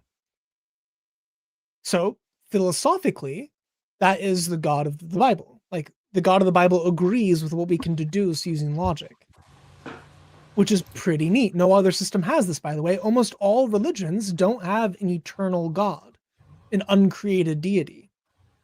Ours does, which is really neat. It just so happens to be that our system agrees with logic and philosophy. But I want to advertise this book for Tiger Blade by Andrew Loke. So this book, the teleological and Kalam cosmological arguments revisited.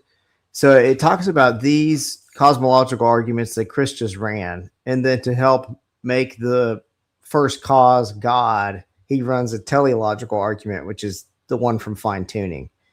And so he talks about how there's all the different natural laws of the universe, and they're all balanced with each other and intelligently aligned with each other in such a way that it looks like design. So you have something super, super smart, super, super powerful, and it's at the beginning of everything. And if it's troubling for you to go, well, how could something exist out of time and space? Imagine like a video game. We were talking about Pokemon earlier. Some programmer created Pokemon. Okay, imagine two Pokemon within the program going, well, how could someone exist without HP? How could somebody exist without pixels? That's what it's like when you and I are sitting here going, how could something exist outside of time and space? It's just because we're in this program. And so this is all we know of existence, but there's no logical necessity that things could only exist in time and space.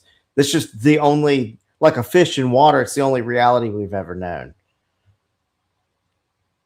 Right. I like to think of creation like an author writing a book, because there was truly nothing except conceptual understanding. And then once it's on the page, it's, so whenever God says in the beginning, That's what it means. That's just what it means. I don't know what else you want me. It just means in the beginning. Like, And then what are you talking about? imagine Baseball? there's Beginning? like No. scientists in the book who discover that the book is directed by these letters. They go, oh, see, we don't need an author. There's DNA? letters. Sorry. There's letters that determine everything that's happening. It's like, well, okay, well, that actually doesn't solve the problem because all of the order of the letters and the logic of them is pointing to something else. Alvin Plantinga is by far one of the best philosophers of modern times, but he does have a good book that Randy Bales recommended. Another viewer also brought up the idea of the argument from entropy, saying that the universe, entropy can only either I didn't stay the think same so. or go up, which means essentially that the universe can either maintain all of its energy or lose it. And if infinite, like if there was an infinite amount of time, whatever that means beforehand, then the universe would have run out of usable energy by this point.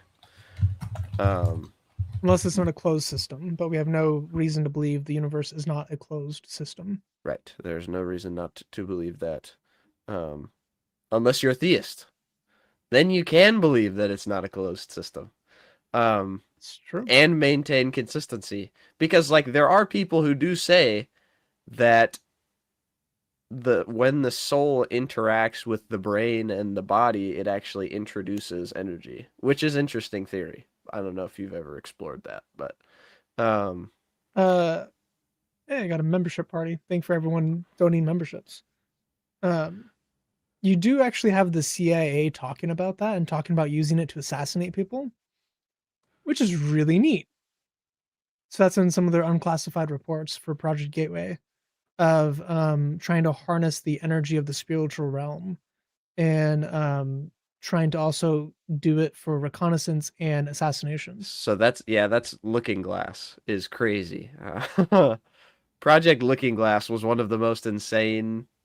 Like they were just doing whatever at that point. Essentially, if you're not familiar with Looking Glass, they just got a bunch of psychics together and they're like, all right, we need to know where the Ark of the Covenant's at. And they're like, what? And they're like, yeah, we need to know where the Ark of the Covenant's at. I need you to pinpoint the Ark of the Covenant. And so they were like, all right. So then they like drew out what they saw. And you can see it looks like it's in Egypt. Like there's like they drew an arch with like some kind of religious symbolism and like a Mosque, yeah. hallway and stuff like that. And they're like, we think it's in Egypt somewhere, or it's like been moved to some Muslim country. But that Looking Glass kind of crazy. I can't front. It's not true. I don't think the Ark of the Covenant here no more. But it was demons' powers specifically, but yeah. Sesame Seed. He also said earlier, I have all of them started. why does God I have did to... Oh, wanna- sorry. Yeah, no, you're good. I did want to go back to that because we didn't actually answer the first part of the question.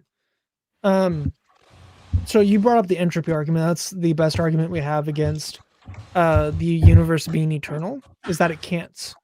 Entropy would dissolve everything into a soup. So not only is it impossible due to cause and effect needing to have an origin, but it's also impossible because of entropy, where the very low entropy states where everything is just uniform, that is guaranteed to happen after a point in time, unless the universe isn't a closed system. But again, we have no reason to think it isn't a closed system. So the laws of thermodynamics exclude the universe from being eternal, which actually, whenever we discovered those laws, atheist scientists were extremely upset about it because they realized the implications that the universe had a beginning. Same with the Big Bang theory, because the Big Bang was created by a Christian priest, and atheists were very upset because they had an eternal universe model. Oh, the universe doesn't need a beginning because the universe is forever. They realized pretty quickly that, hey, the universe can't be forever. It has an origin. And they're like, let's just not. So it was like pulling their teeth out to get them to admit that the universe had a beginning. and now most of them say it had a beginning, which is pretty good. It's getting you like that much closer to actually becoming a Christian, because Christianity is the only religion that actually kind of makes sense. Yeah, well, obviously Christianity makes sense, but all the other religions just fall apart very quickly under scrutiny. A note but also to your that that question, what is argument is independent from your cosmological arguments. And those cosmological arguments are independent from each other. So you have all these independent reasons for thinking that there's a beginning. And then you can go into like arguments for the Big Bang that don't necessitate a beginning, but if you pair them with all these arguments that make it look like there's a beginning and that seems to be the beginning, well then now you can add like redshift or whatever else to all of these other all these there's all these mysteries and problems that get solved if you just go, you know what, there's a beginning. It's like, okay, well, that makes sense of how there could be time in the past and how there's causes leading up to now and how, you know, redshift is happening, how everything isn't just a soup of entropy with no high energy anywhere, like a cold soup. Yeah. Some soups are better. So you have all that. Plus other arguments. You do have the arguments for God being good. Because of like beauty and or ability to recognize good or ability to recognize morality. And morality itself needs to be grounded in something. Shakil, are you a Muslim by chance? Currently answering other questions, but I'd be happy to bring it up after we're done answering the questions. Madam 50 made me bust out laughing because I was like going through my comments and it was all that schizo dude. And then Madam 50 is like, this is the least schizo gadfly. Gadfly fan. I saw that earlier. I was dead. So you do have that, but as far as the beginning for Genesis, Bereshit literally just means in beginning. So I would just say that is describing the event that Jesus is going through, or yes, Jesus, but God is doing. So it's Bereshit bara Elohim Shemaim va'et erez. So you have in the beginning God created the heavens and the earth. The heavens and the earth, there is a idiom for the universe. So in the beginning God created the universe. That's Genesis 1:1. And then it has a description of those events in the rest of Genesis 1, and then Genesis 2 is a focus. So Genesis 1 is this hyper view of God created the universe for the first instance of reality. Then you have a lower view of focusing on the earth and how the earth came to inhabit life. Then you have an even lower view in Genesis 2 of how the Garden of Eden was created and how Adam and Eve dwelled in it and what they were doing. And then Genesis 3 is the fall. So it's three branching views of grandness to specificity on Adam and Eve and the fall, because ultimately the Bible is about Jesus. So the Bible focuses on Adam and the line of Seth. Why? Because that leads to Jesus. That's why Paul talks about in Romans. So, you know, Jesus is the new Adam. Jesus is the one that redeems us from sin. Adam is the one that brought sin into it by breaking the covenant with God. So you have all of that being combined. As far as the young earth versus the old earth, you have views on both sides. People bring up the same evidence for both sides, which is really confusing. So people use the evidence of the moon. They use the evidence of dating, radiometric dating of rocks. They use the evidence of the geologic layers, the Cambrian explosion, the sedimentary layers. They use the evidence of the fossil record. They use the evidence of the buried tree record that we have. So the geologic column is used by both young earthers and old earthers to great success. There are things that old earth cannot answer in the geologic record.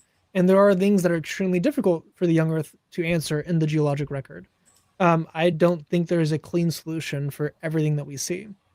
But I would say that it is the evidence is stronger for the young earth view, other than like 3 or 4 things that I think are pretty hard. Like, for example, the magnetic strips on the ocean's floor is pretty hard to describe as a young earther.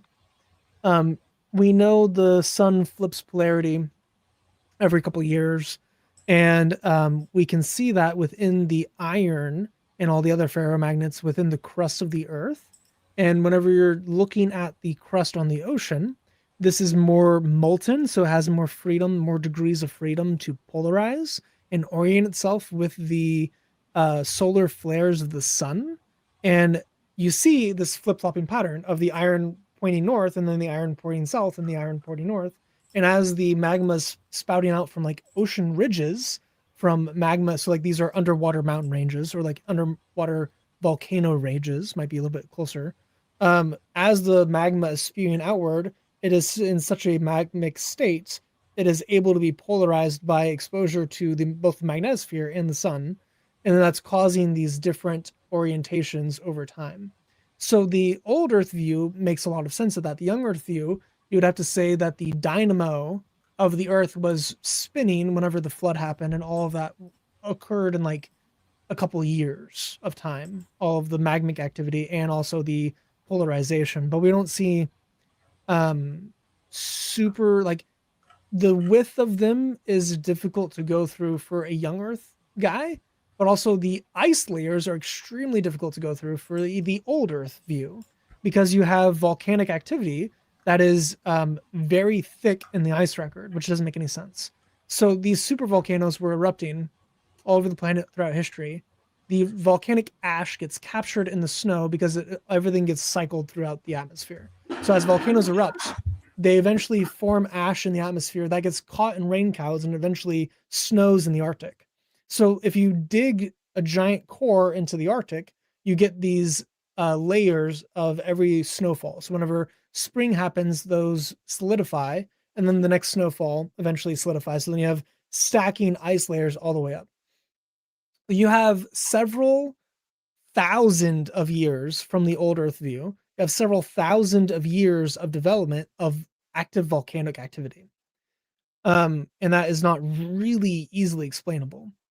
Like volcanoes don't erupt that long, no matter what view you have of the Earth. Like we don't have a great way to say that there was a super volcano actively erupting for like thousands or tens of thousands of years at a time. You just don't have that. So you have the ice being a difficulty for them. You have the magma being difficulty for the other side. You have the fossil record, which is easily explained in the flood model. And it's not that easily explained in the old Earth model, in my opinion, because the Cambrian explosion is incredibly difficult. The flood explains the fossil record significantly easier than an old Earth view of slow accretion of fossils throughout geologic time. The geologic layers themselves, like the Great Unconformity, that makes no sense. And also the fact that everything above the Great Unconformity is sedimentary layers, so they're layers deposited by water, or by like an aquatic air, like a dust bowl or something laying it down. So all rock is basically aqueous, like it was laid down in water, other than the bedrock below it, which is also tilted and is straight up. So rather than all of the rock layers being flat, you have the Great Unconformity, which has 1 billion years of time missing, and then all the rock layers are vertical. How? How did 1 billion years of history vanish from the rock record? I have no idea. Then why are the rocks incredibly different?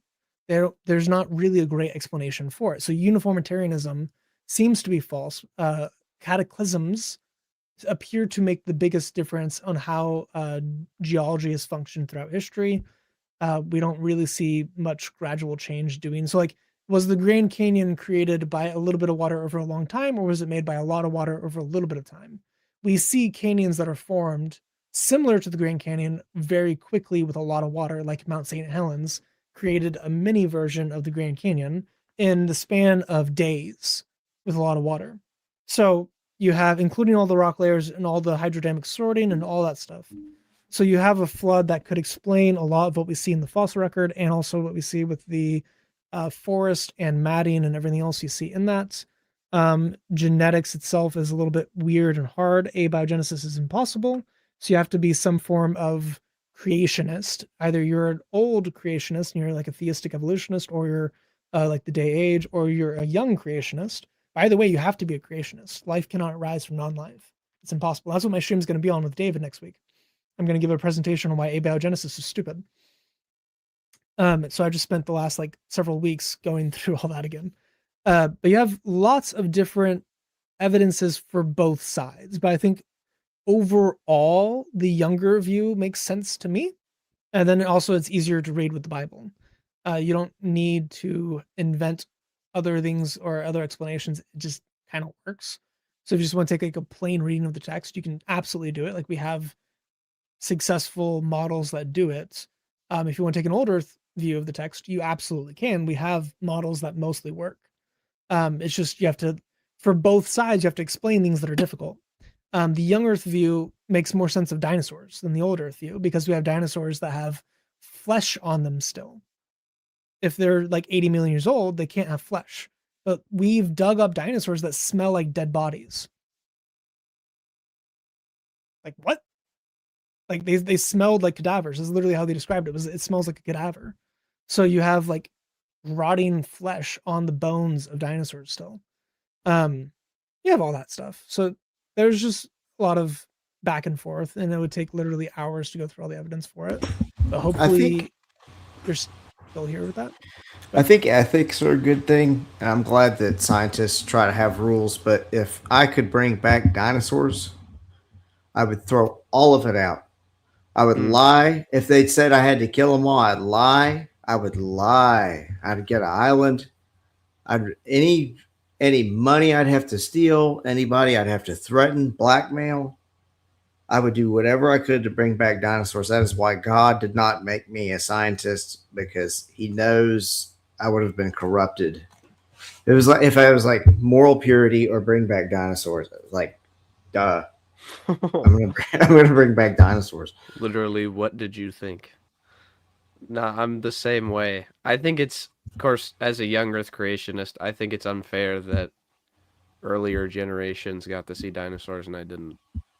But as an old Earth creationist, I don't think. Did y'all hear about where they blocked a protein development and a chicken embryo and it grew a dinosaur jaw? And then they killed it before it could hatch because of ethics. Do you know how not dead that thing would be? That dinosaur chicken? If that were up to you. If it were up to me, if I were in control of that situation, there is no way in hell that thing would be. There'd be hundreds of them running around in my house. I'd be throwing like bloody meat to them. What do you mean? What do you mean, Okay. Do you mean like the whole So, but thing, you or also just have the to- mandible, or like what? I think they like grew a jaw with teeth. Oh my gosh. I'd have those things everywhere. I'd train them to attack people. Dodos, bro. Just They throw can a still bloody the size of chicken a leg chicken. at somebody, and then all of them. Right. So the problem with that is if you've not actually looked into the chimera experiments people have done, It doesn't work. they're pretty terrible. Yeah. They're pretty terrifying. Like human knees, for example, are human chip hybrids that people have made in labs, breeding chimpanzees with human sperm. Does it work? Did some of those end up going into Dawa? Yeah. None of them are actually viable. Wow. They all die in either the womb or an infant, like newborn stage. But what don't do they look survive. like? You can. I'll let you Google it yourself. I'm not going to bring it up on No, I'm stream. not gonna. I don't want that on my search history. Yeah. We also have like human pig hybrids that people have tried to make. You have a lot of weird stuff. I think a people have couple done of those labs have been elected. Yeah, I was gonna say. I'm just gonna keep doing this the more you bring up. So, but that is pretty interesting, though. I feel like. So I had a conversation. Well, we need to get to our questions, so I'm not gonna talk. Okay, well, let's hear. I'm curious now. Can you like summarize the conversation you had, Chase? You have me hooked. Yes. Right. Well, no, I was just gonna bring up the conversation because Chris brought up sperm with pig, and I thought of a conversation I had with my brother. Dude, their penises are weird. So he's my brother-in-law, but his brother is not my brother-in-law. So he's my brother-in-law's brother. He said, he asked me, he was like, do you think that general intelligence is viable or possible? And whenever you brought up pig-human hybrid, I was like, what level of consciousness would said being obtain? You know what I'm saying? And when we talked about general intelligence, because he's an atheist. I was like, yeah, I don't think that consciousness is possible outside of having an actual soul, and I don't think that computers have any such capability. So, but he was not so sure, and anyways, that just made me think of that. Sorry. Okay, now we can get back on to the topic. I just had to scratch that itch. Right. So I had two related questions, but does Bereshit contain the story of Jesus within each Hebrew letters? I made a video on that. You can make a case for it, but using that same method, you can make a case for lots of things from the Hebrews. It's a very slippery slope. I would not be something I would stake my belief in Christianity on, but it's a neat thing. Yeah. And then I heard all Genesis the 1:1, names listed in Genesis. What is it? just 5. Yeah. That is that what he's talking about? No. Okay, so the Bereshit. name list is super dope to me. That actually spells out the gospel. All right. Really cool. I already I have don't this know if- open, so let's go ahead and pull it up. I don't know if you're. Yeah. Have you ever heard of this before? Yeah. The list of Yeah, names before the flood. Yeah. Yeah, dude. Yeah. It So perfectly lays out the gospel. Huh. yeah. Mankind will fall, and then Mhm. God will send his son to redeem them from and Right. give them rest. That's roughly the meaning of Genesis 5. Right. Let me bring this up. So this is real quick, unrelated, but this is Bera Sheets. My towel is bad looking. Hold on. I can't have Ash make fun of me. All right, so this is in beginning. So this is actually not part of the word. So this is the word for in, and then this is the word for beginning or the head of something. Because Rashid here means the front or the head of something, which becomes immediately obvious whenever we look at the symbols for everything. So pictographic Hebrew was originally written with symbols. So you had a tent or a house for the B because of bit. So the way Hebrew developed was in Egypt, and these are Egyptian symbols that are representing these objects. They took the first sound, the first letter of each of these objects, and made that into an alphabet. There is a technical term for this type of language system that I never remember, but it's basically the sound, the first sound of every word becomes the alphabet and what it means. So like Elif is for Aleph, Bet is Bet, Gimel is Gamel, which is a camel. So you have like the Aleph is actually an ox.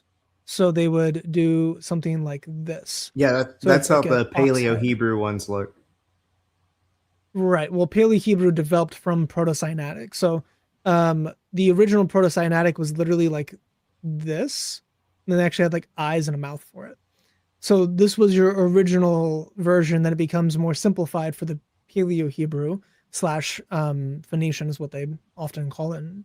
But this then became Greek. So you have an A from your Aleph. So alpha from your Aleph. I do and my then bits olives looking like a is little B. fish. So this becomes a B, and so on. Then your Gamel becomes the Gamel. So the Greek alphabet came from the Hebrew alphabet, which came from Egyptian. And then Latin came from Greek. So all of them are developing. But this one is the bets. This is the Rosh, the head. This is the Aleph, which is the ox. And then this is the teeth or the boobies. In Egypt, they are. I always heard they were teeth. Um, I heard the boobies. So this gets into the question of, does this actually work? And then the yod is a hand for yad, and then the tau is a mystery symbol that I'll save for a second. So this is basically the house, the head, the power, or God is often what this represents. So I'll just give it the way. And we have destroyed. Just ignore my terrible spelling. And then hand, and then this last symbol. So we have the house and the head. People put this together as one word. So this word in Aramaic is bar, and that means son. I guess, I can write off screen and it still works. Cool. So this is the son. And then you can also say, oh, who's the head of the house? You can say, oh, what's the dad? You can also say it's the son, like the one who will take over the house or the one who is of it, or like the first of the home is the idea. So you can make, oh, well, that Goose. combined makes son. You could add the Aleph as God. So you could add the son of God, destroyed hand, and then this last symbol, the tau, in the original Paleo-Hebrew. Proto-Sinaitic script was a cross. Well, Proto-Sinaitic comes before Paleo-Hebrew. So it goes Egyptian, Proto-Sinaitic, Paleo-Hebrew, Old Hebrew, Modern Hebrew. Old Hebrew became Greek, which became Latin, which becomes what all we use now. But Proto-Sinaitic was even before the Paleo-Hebrew. In Proto-Sinaitic, it's literally just a cross. In Paleo-Hebrew, it's more like this. But in the original, it was literally just a cross. So we have the Son of God will have his hands destroyed on a cross.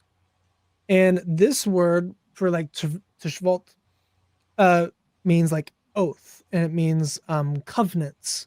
So you could also say this is a cross. You could also say this is a covenant, and so on. So you have the Son of God will have his hands destroyed on a cross in order to establish a covenant, and all these things. That's pretty much the idea. There's a more interesting idea in the second word for, or I guess the fourth word in the sentence. The Et. direct object So marker. this is the direct object marker. This is not actually translated in Hebrew, but this is an ox and a cross. And this word doesn't actually mean anything. It just describes who is being talked about in a sentence. So it is a grammatical structure. So like Bereshit bara Elohim is like in the beginning God created. Etz hashmaim. He who created God, what did he create? The heavens. Va etz ha'eretz. So and the earth. But it's again, so those etz are controlling what's being created by who, when. That's the sentence structure of Genesis 1:1. This etz is the ox and the cross. Well, who is Jesus? He is the sacrificial lamb. He is the bull to be slain from the Yom Kippur sacrifice. So he is like this the sacrifice for the high priest. Where is the ox sacrifice? He sacrificed on the cross. But this is also the first letter and the last letter. So this is the first and the last. So who is Jesus? He is the first and last. He's the Alpha and the Omega. If you were to say Alpha and Omega in Hebrew, you would say Elif Tov or Elif Tal. So you have the first and the last is God. You have the first and the last being an ox on a cross. And you have this idea of, in the rabbis, God first created speech. He created the Aleph Tau, which is how they say alphabet. So we say alphabet from Greek, and that comes from Hebrew. But then instead of saying alphabet, they would say Aleph Tov. So the alphabet, God created speech, and this is the only time this word is interpreted by rabbis. Every other time it's not interpreted. So they say that this et here is actually supposed to be language, speech, and through speech, God created the heavens and the earth. So you have the idea of the divine logos, which is why we see it in the Targums. In the Targums, in the Aramaic translations of the Old Testament, we actually get in the beginning, with wisdom and knowledge, the memra, the logos, the word of God created and perfected the heavens and the earth. So they were interpreting this word, the first and the last, the bull on the cross, as the word of God who is responsible for creation, whose image we are made in at the end of Genesis 1, which is all really cool. So you can get through a lot of stuff with better sheets. But again, if you make this into boobies, which is the original meaning. So if you say, the Son of God has boobs and hands on the cross, that doesn't work nearly as well. If you don't make this into son, you just say a house with a head and God has boobs with the hands on a cross. Like you can make the sentence not make any sense. So you can make it make sense in this like pseudo forced way. You can also make it not make sense with a different forced way. I'm glad you said that because I had some. I was like, should I give my pushback? Man, it's not worth it. But yeah, because you can see bar and that's sun. Well, if I'm going to do that, then I'm using 2 letters at a time to make a word. The next word's aish, which is fire. So sun, fire, and destruction. Then yeet. Well, yeet. No, but the yod tav isn't a word. So, or it's a plural ending, and so it's just the. I guess eam is an alt. It's just nothing. Yeah, it's not a plural ending. Sorry, it's just nothing. So that one feels a little more push, but I mean, yeah, maybe. Yeah. So I mean, you can do stuff with it. You can play some Hebrew foo, like Greek foo, but Hebrew foo is more very much Semitic. in Jewish tradition. So it's not like you're Very, being very common. totally Yeah. alien to the text Yeah. when you're playing Hebrew foo. They Right. do it with Literally everything I just did, rabbis do to explain their position. Like Rabbi Mordecai Kraft, for example, he was the one that introduced me to the idea. So like, I got this from rabbis. It's not, an unheard of thing in their system. and they But go that's crazy with the it's numbers associated with each letter. Also, Philo does that. Philo talks all about. yeah. I like that term, Hebrew Uh, foo. It's funny. So this was his next question. Can't hear Tiger, either you're of still you, here. so I'm gonna You leave can and say something join in the again. chat. Oh, he can't hear us. Okay. Tiger, if you're still in the chat, throw a W. If not, I'll answer your questions. You can watch it back and on the replay. But if disease, death, and perdition, suffering enter the world only after Adam's sin, how do we explain the false record? Again, so old Earth creationists explain that as death not actually being part of the sin, or at least animal death not being part of the sin. There's different views of that there, but they basically, like Augustine, for example, makes a case that animal death is not necessarily a bad thing. Like suffering is bad, but it ultimately glorifies God. So you can make some philosophical cases against death being a result of the fall for all creatures, but I think there might be some like there's passages in the New Testament that make that a little bit hard to maintain. As far as the fossil record, you can have an old Earth view or a young Earth view of the fossil record, and he's asked later on if the fossil record would make it contradictory because of why are the fossils sorted by evolutionary order instead of mixed by size, density, and mobility? They actually are mostly mixed by size, density, and mobility, and they are not really that mixed by evolutionary order.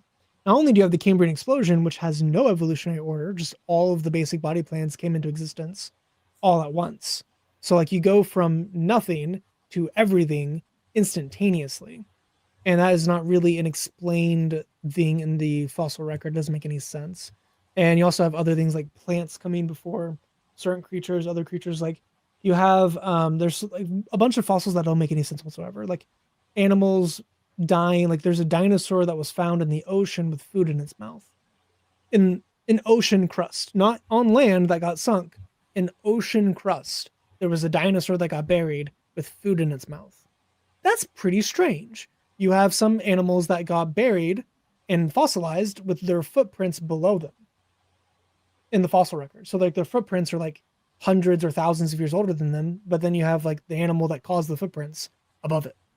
So like how there appears to be like it's going through rock as it's dying doesn't really make much sense. You have from some fossil record of like animal paths where they're like digging, they stop, they turn around, they dig back down, and so you have like these tunnels of animals that are fleeing from something and that end up getting fossilized as well. That is a bit harder with the old Earth view of fossilization. You have fossilized jellyfish. How did that happen? Like just in general, like jellyfish are like 98% water. They dissolve instantly after death. How do we have hundreds and thousands of fossilized jellyfish we found? How do we have fossilized jellyfish on mountains? So like there's a lot of weirdness to it. The fossil record is not nearly as tidy as what uh unitary or not Unitarians, uniformitarianist and evolutionist materialist make it sound. They make it sound like the super like understandable thing. We know all of it. There's no surprises. And in reality, we have like ooids in the desert. Like we have rock formations that formed in water in the desert, in desert sandstone. So I'm just imagining a just caveman all with over the like a place. bag of jellyfish and like a water balloon launcher. He's just like shooting them up, trying to get them. Oh, I got it on the mountain. Boom. You know.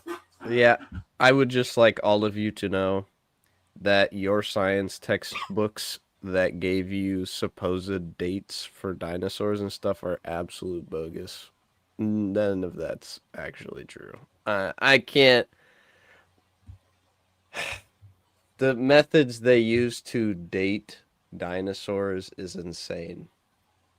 Like how It becomes so you, it's not necessarily bad the way they do it, but it becomes incredibly inaccurate once you get past about 4,000 years, yeah, you 5,000 years. get exactly. You once you get past a certain threshold of Same with years, then starlight it's dating. like okay, because whenever you have something that's younger, so especially with like carbon dating, which is what I'm assuming you're talking about.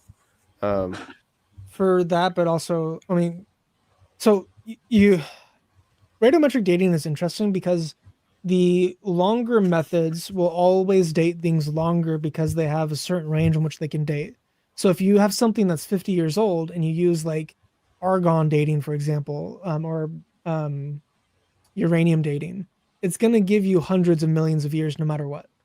It has to. It can't give you anything younger than that. If right, you give carbon 14 dating, it'll always give you something younger, regardless of how old it is, because it can only do up to a certain point. It can only do like 80,000 years. So if they say, oh, well, this is carbon dated to 2 million years, they're lying. It can't. So like they have to use different dating methods based on these rulers, but they're using assumptions based on the rock layers to date things to exactly, use those different methods on it. So exactly. it's a circular reasoning that's built into the cake a little bit. And then you also have to know the original isotope concentration of daughter and parent isotopes, Right. and that is unknowable. You can't know that. And then there's inconsistencies with the dating. So like we have objects that are fossilized in rocks that are much older or much younger than them. So you have like some pollen that is dated to a certain point, rocks that fossilize it that is much, much younger. Then you also have like Nokia phones fossilized in fossils that are like, millions of years old. So how did Nokias get fossilized? Like how did a phone get fossilized with very, very ancient rock?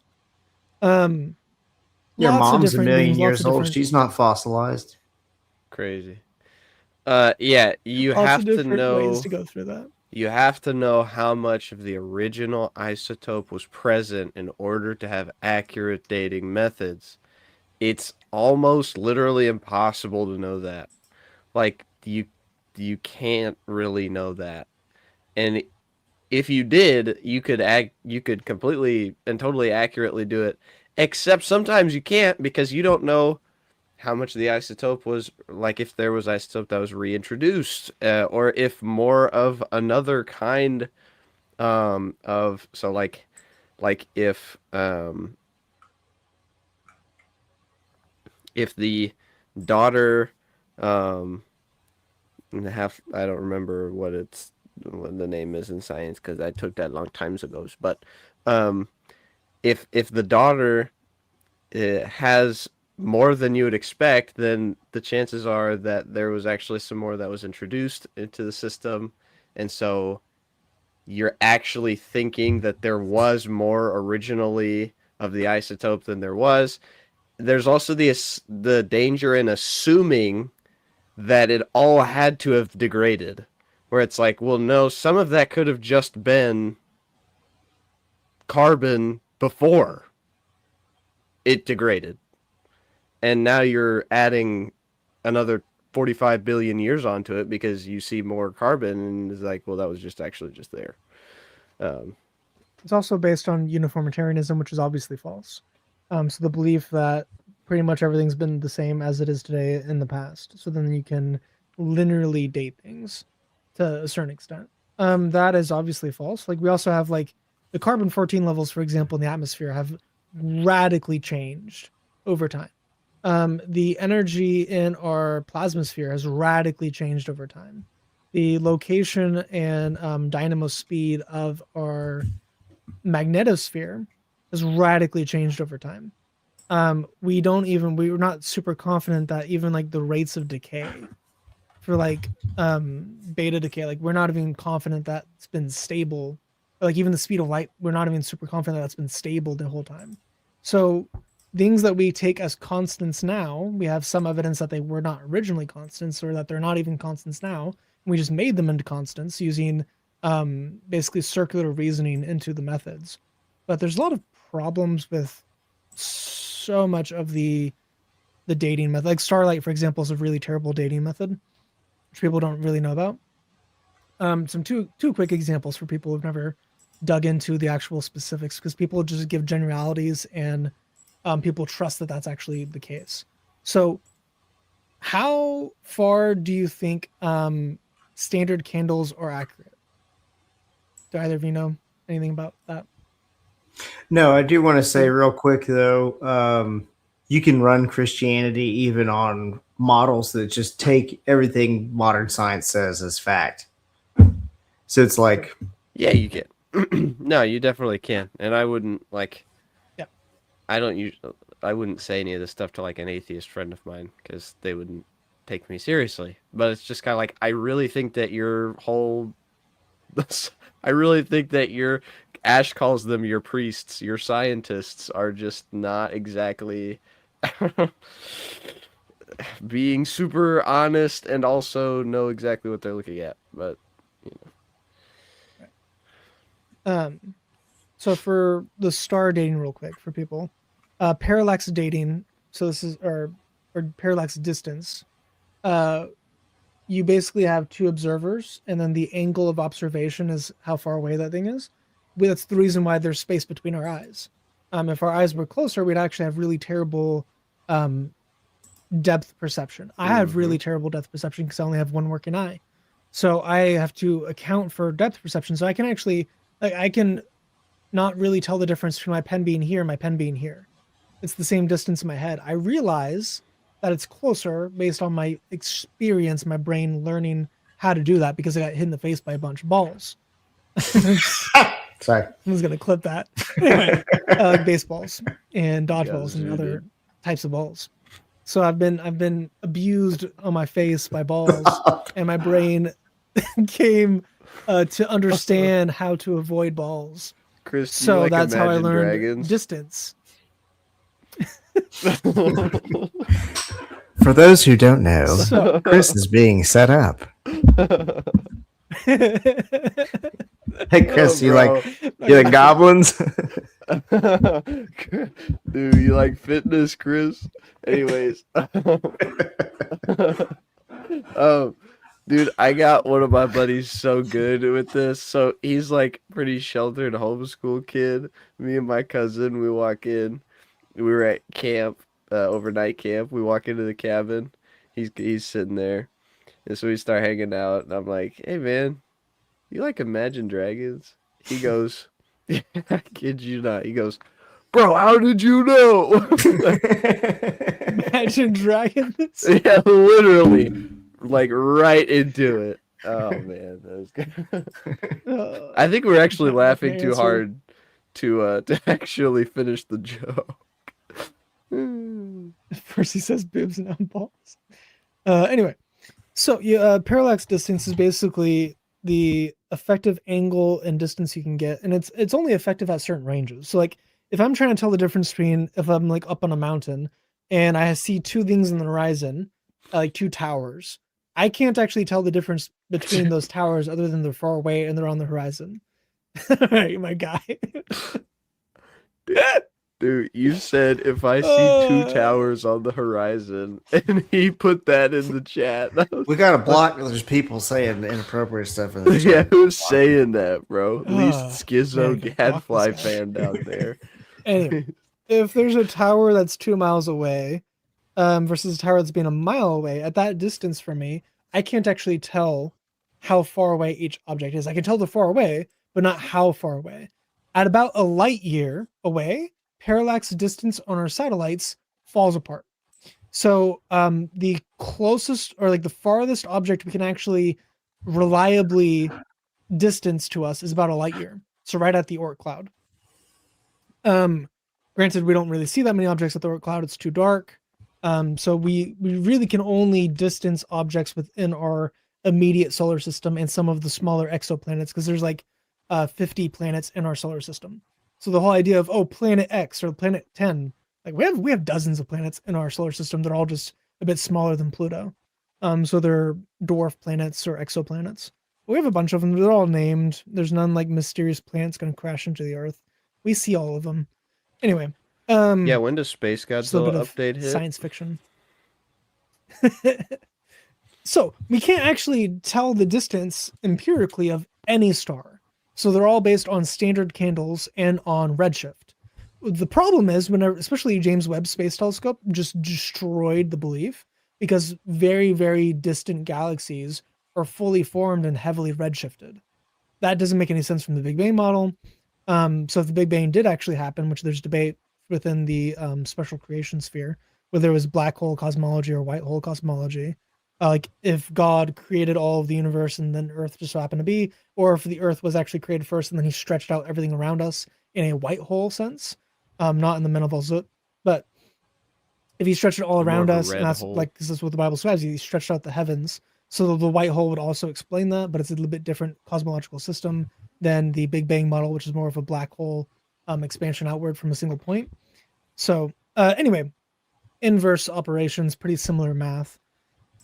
Regardless of whatever setup you have, the redshifting doesn't really work. So we have heavily redshifted objects that are gravitationally connected to other systems. So like we have multiple star systems that are gravitationally linked that have one has like a Z index of like 0.9, one has like 2.4. That's impossible. What does that mean? Impossible. So like one of them says that it's like 100 million light years away, one of them's like 80 million light years away. But they're gravitationally linked. But they're 20 million light years apart from each other, or even further. It'd probably be like closer to 2 billion. So you have like 100 million versus like 2 billion distance away from us. Obviously the things, and then there's like dust between them. So you have like dust blocking light of heavily redshifted objects, and then dust not blocking light of heavily redshifted objects. What is The redshift? James Webb Space Telescope, redshift is the light spectrum. Whenever something's moving away from you, it's redshifted. Whenever it's coming towards you, it's blue shifted. Right. So that's the kind of the Doppler effect, where Like with if with you're sound, coming it, up to the neighborhoods, when it drives by. the The yeah. So they stretch as it is getting farther away from you. It contracts as it's getting closer to you. So Red the has energy gets more, longer and like blue is wavelengths. more energetic. So yeah, red is lower energy. So as you get further away, your energy is decreasing. It's becoming redshifted. As it's becoming blue shifted, you're contracting.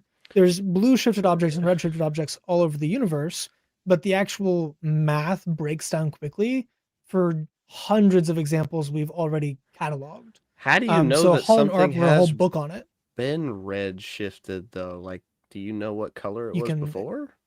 observe it. Well, it's based on the current spectrum, so that's the Z index. So like, what color is it right now? So you can They see use the like color of burning it right hydrogen now. close by, and you can see, oh, it lights up on this spectrum, this spectrum, this Right. spectrum, and then you see it far away, Yeah, and it's the spectrometry. same pattern, but it's all redder. Right. No, I see what Yeah. you're saying. And the brightness of it. Okay. But there's inconsistencies all over the place within that model. Whenever you actually look at the data, there's a couple cosmologists that have written whole books just cataloging those inconsistencies. Hall and Arp, his work got co-opted by the Electric Universe people, which I would not fully endorse. There's a lot of loony bins in that. Like any fringe scientific theory is going to have crazy people in it, even like the standard belief. Your trolls background, even the standard belief Those are actually is goblins. Trolls 2. It's from the from movie Trolls Troll 2. 2, but there's actually not a single troll in that whole movie. They're goblins. They go to a town called Neilbog, which is goblin spelled backward.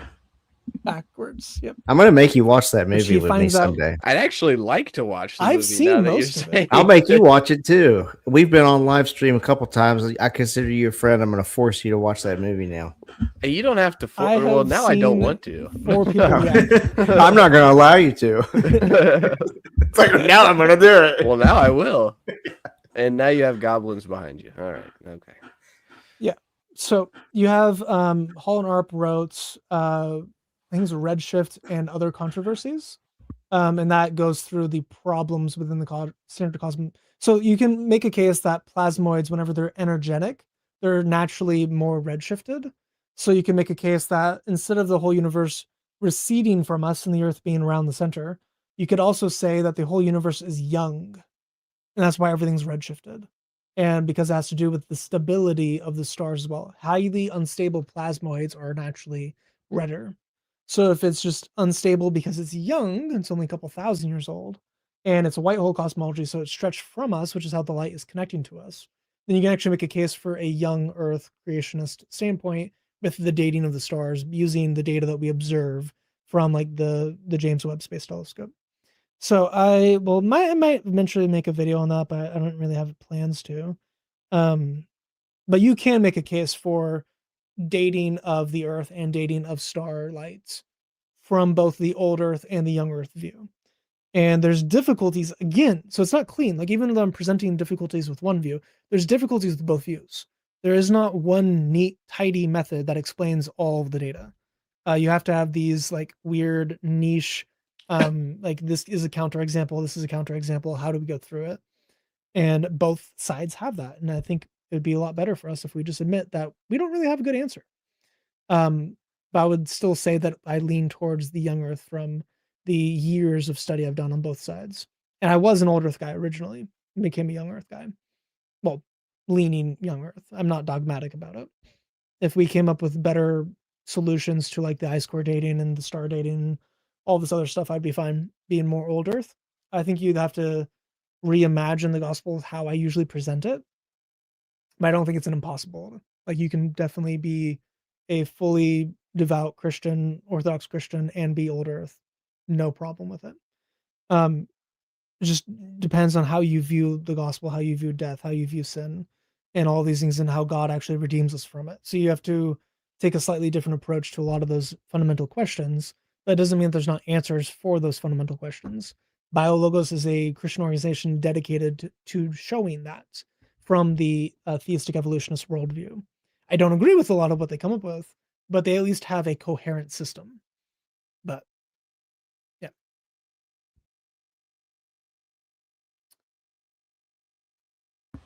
I like BioLogos. All right, I'm gonna get some water if you guys want to tackle that while I go pee. Why create the tree of knowledge of good and evil and place the serpent in the garden if God knew the outcome?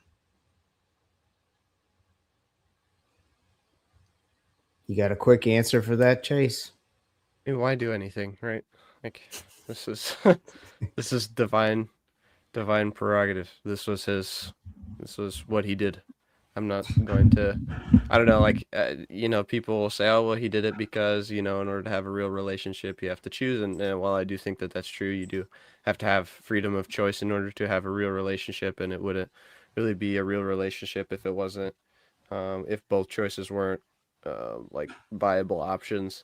And so placing the tree, making a viable option to reject, made the choice to accept that much more precious.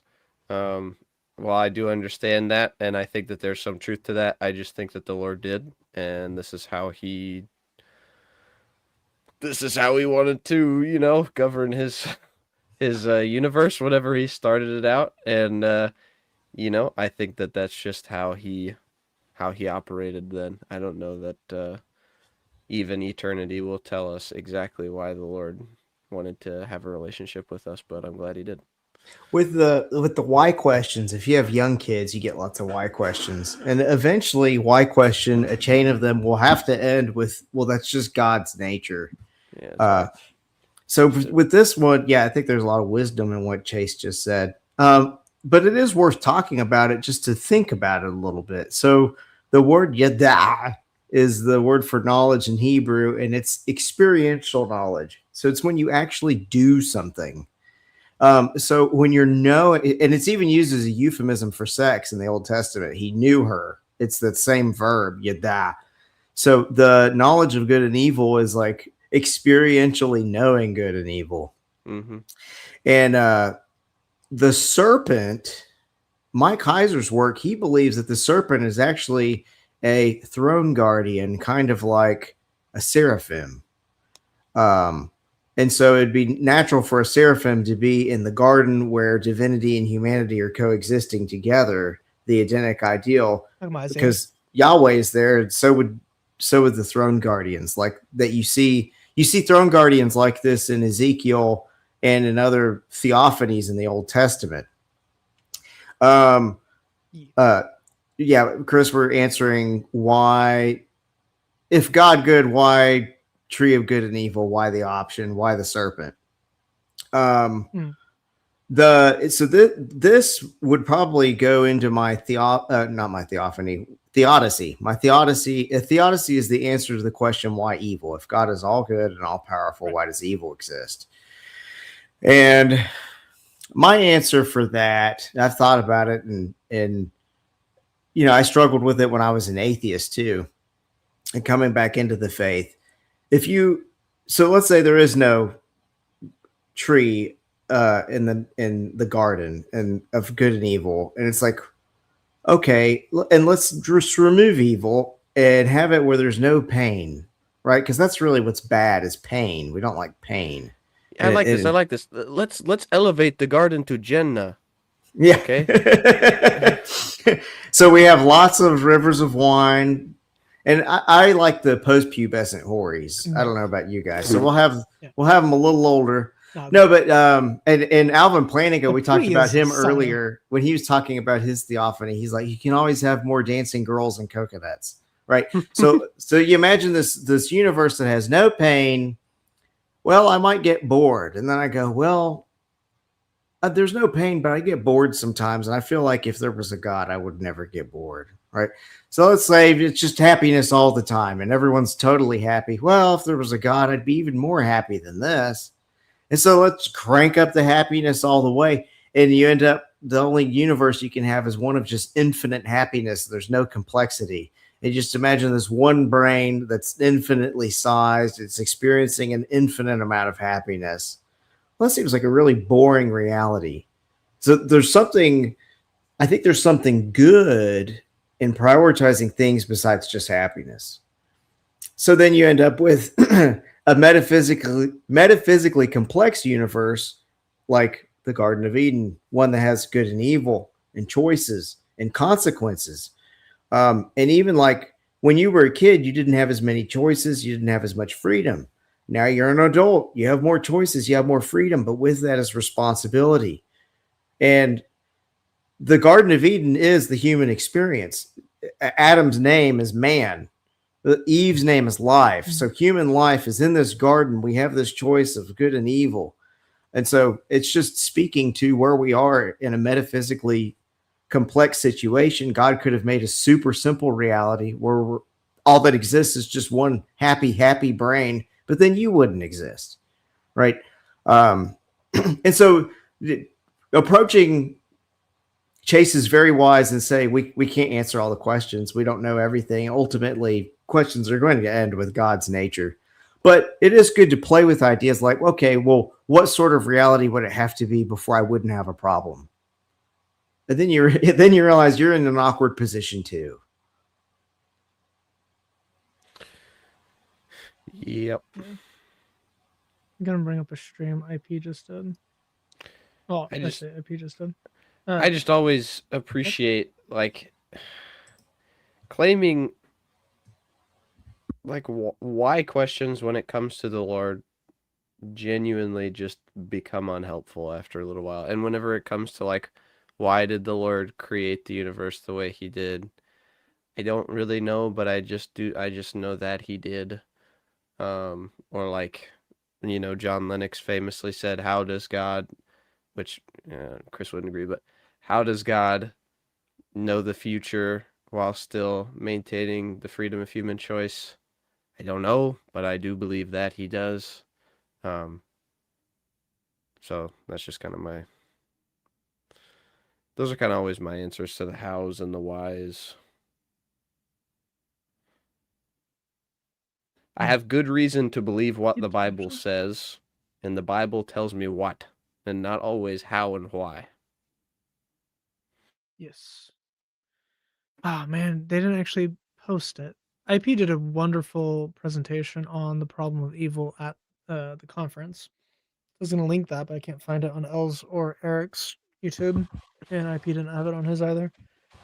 So I don't know if we'll actually be able to show that, but he went through the problem of evil with great detail, and he went over the problem of suffering specifically. There's a good book called "If God, Why Evil," that I believe it's Norm Geisler. Mhm. He goes through very simply the problem of evil. I'm gonna make a video on the problem of evil soon-ish, hopefully. We'll see. That was actually the first video I recorded, but I did it for my church, so I'm not gonna post it because that would then dox where I go to church, and I'm not gonna do that. So, I'm going to re-record that for my YouTube. We have God wanting to create the best possible universe for humanity for eternity. Um, does that actually look like a universe where it's all good all the time, or does that look like a universe where evil happens? And obviously, the answer actually becomes it's a world where evil actually happens. And I have a pretty base thing my wife painted that says a smooth sea never created a skilled sailor. So you can't actually become the type of person, the type of character that God wants you to have for eternity, one that doesn't desire sin, one that has confidence, one that has all of these good characteristics that make you a wonderful person. And you can't grow it unless you've endured. You can't endure unless there's suffering and hardship or challenges. So you need something real, rigid, and difficult in order to grow in at all in general. Growth requires pain. And that pain, a lot of the times people will always say, that sucked at the time. That was really, really low. Like, for example, me going through depression and self harm and uh, unaliving myself tendencies for a decade. That was really bad at the moment.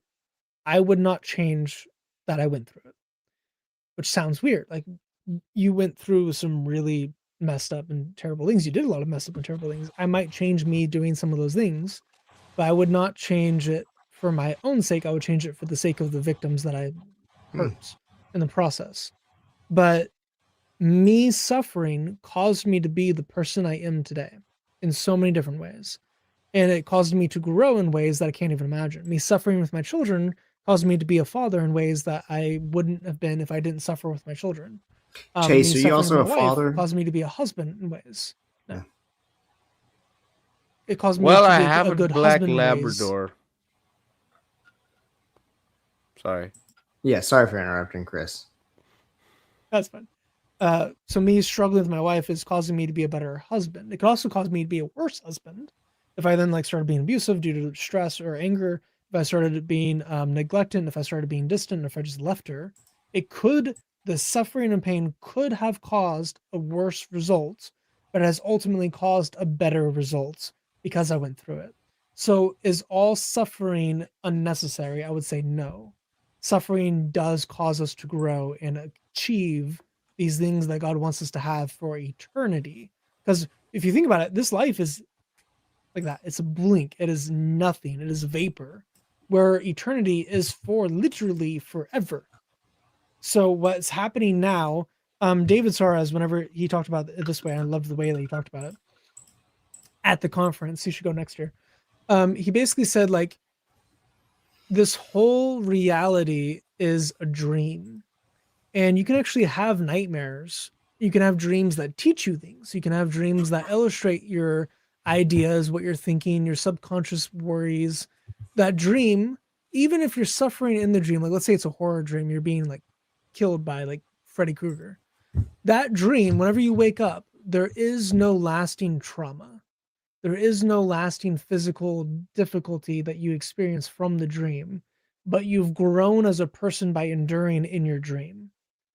This happens a lot. So like I'm having like an argument with my wife. Granted, I don't dream that much, but for you normal people, let's say you're having a nightmare about like having an argument with your wife or your spouse or like family member, and this is like a deep-seated insecurity that you have. And in the dream, it has allowed you to voice these opinions that you've repressed. When you wake up, you don't have any of the trauma of the fight. You don't have any of the trauma of the hurt, but you do now have this clarity of maybe something you should focus on fixing in the future. So eternity, the resurrection is basically like waking up from the dream of this life.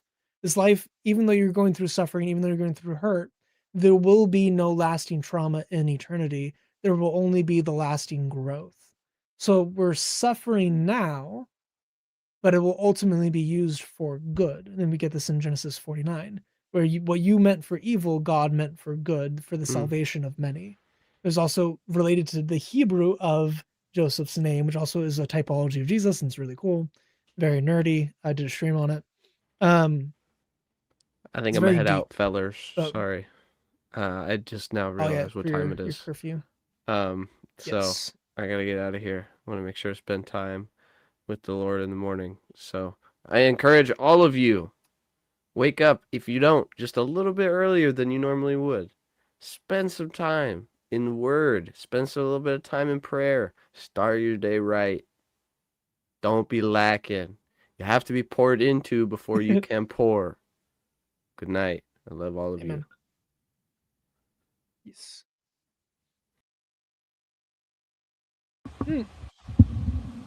That's the first You're time that's not in the ever green room. happened. That's Yes, the you first do time I watch wasn't the Glenn. first one to leave a live stream. That is indeed true. You're actually the last one to leave. You out-survived 5 people. How does it feel?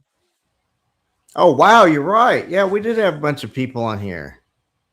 I'm like the Terminator. And Steven might come up though, so you're not gonna outlast him. But, well, we'll see. If he gets on, I'm getting off.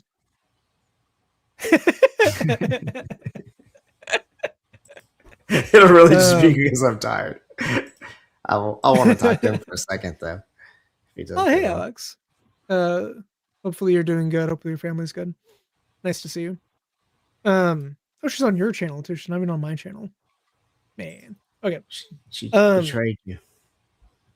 She has betrayed me. Hopefully Just because I have a doing better good. thumbnail. Did you see my thumbnail, Chris? I saw the title. I didn't see the thumbnail. Why?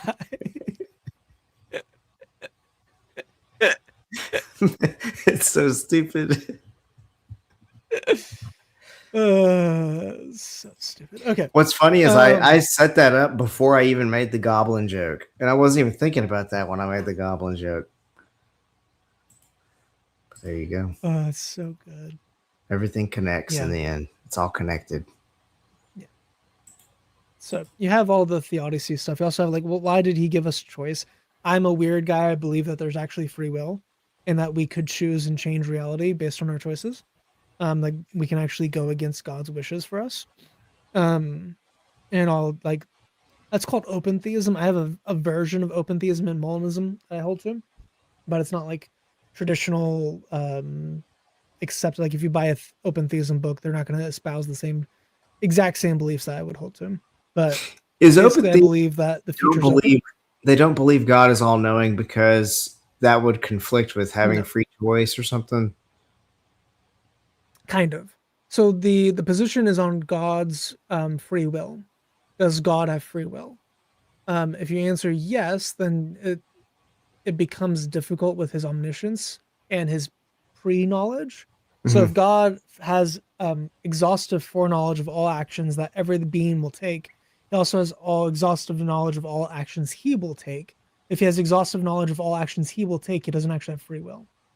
Because then he can't go against the knowledge that he has of the future of the actions he will take. So how can God preserve his free will and preserve his omniscience and his foreknowledge? Well, you can say, oh, we can like appeal to Molinism. God knows all possibilities. And then you could go a step further and say that God knows all possibilities with the percentage of their chance of happening. Molinist might actually say he knows all possibilities, but he also knows the one that will actually happen, which still runs into the free will problem. But if you say God actually has free will and he has all of the knowledge of all possibilities, which we get this in the Bible. So Jesus says, if Sodom and Gomorrah repented, or no, it'd be easier for Sodom and Gomorrah. Like if I did these miracles in Sodom or in Tyre, they would repent. So that's an if clause. He answers an if clause with a truth claim. It seems to be that Jesus actually knows the outcome. If that's possible, then he has middle knowledge. So God has middle knowledge. He knows all the ifs and buts of reality, what would have happened, how it would have happened with extreme specificity. So my position would be God maintains his free will based on the fact that he's not entirely certain which possibility will happen. Not that he's not omniscient, but he knows all logically possible things. And if the future is open, it's not logically possible to know with certainty, with like absolute certainty, what will happen. If the future is open, it's logically impossible to know with certainty what will happen. He will have probabilities, he will have structures in place and all these things, and he'll still have all knowledge of all possibilities, but it's not this is like, can God make a burrito so hot that he can't eat it? That Like, sounds that's a right to logical me. contradiction. It doesn't, right. So I would just say, like, logically, it might not be possible to know the future with certainty, but he has all of this middle knowledge and all these expectations. And this also explains in with David and Saul, he was chased to the city. I think it's Coriath. And Oh, I know what he's you're talking at the about. city, Where and there's they're a like, contingency. there's a contingency. So Yeah. he gets the ephod and he asks a yes or no question, and God answers yes. So he's like, hey, will Saul chase me to this city? God said yes with the ephod. He says, will the people hand me over to Saul? And he said yes again. So then David leaves the city. Saul hears that David left the city, and then he goes back home. So he asked a question, will Saul come here? And God answered, yes, he will. David leaves, Saul no longer goes there. So was God lying? Because he knows the future. He knows that Saul wasn't going to come there. Is God lying? Or was he actually answering as reality was going to happen without God's intervention of answering the question? Whenever God intervened, David then changed his will to not stay there and to leave, which then caused Saul to change his will to then not pursue him, but go home. So that makes, in my opinion, a little bit more sense under an open view of the future, where our free will choices actually affect reality, and God's free will choices affect reality as well, versus having either our future set in stone or God's future set in stone, or both. So it's a bit more of my view. I would just say that there are some things that are hard set in place, like creation was hard set in place. God chose to enter into creation. And whenever he did that, he entered into time, because I take a cause and effect view of time, not a mode A where it's like a part of space. I don't actually view space time as a legitimate description of what time is. I view time as cause and effect. I always So if had those God enters reversed into in the my chain- head. I think that is the A theory of time, the one that goes in a series, and B theory is the single bubble. I believe it's B is the series and A is the bubble. Now you have me doubting. I'll have to But look it up later. I could be wrong. Yeah, we'll look it up and tell me if I'm wrong. Okay. But from the conversations I've had about it, I'm pretty sure it's B is sequential. Anyway, so you have this sequential order of time. Once God enters into the cause and effect at any point in time, he then can't leave it. So that would be basically my view of how God enters in. He also says, I'm the God of the living. It seems like God is actively living in our presence and in our, like, relationally with us, rather than being abstract and outside of time. So I just hold to a different view of that. But again, that's not a limitation on God. I'm not saying that God's not all powerful or knowing or all these things. I'm saying God willingly chose to enter into reality to be relational with us, and that limited himself, but it was by his own will, by his own choice to limit himself to have relationship with us. Because again, relationship is the highest good. It was a better good for God to be limited in this way than for us to not have relationship with him. That'd be roughly my view, summed up very quickly. But of course, there's obviously nuance. People will bring up counterexamples and all that stuff. But Talons and let me address that. Talons and Tails 501. I hope I don't sound rude, but that's okay. You can challenge me anytime. I don't care. I'm a lawyer. I've been in the room. Everyone hated me many times. But that sounds a little like dangerous thinking, because if you can go against God's wishes, it suggests you're more powerful than God. I don't think so. So my children are not more powerful than I am. And I could rule over them and stand in their room and spank them every time. Let's say I make a rule, don't touch that teddy bear, right? I can stand there over them and spank them every time they try to touch the teddy bear. Or I can, like, don't touch this teddy bear, please.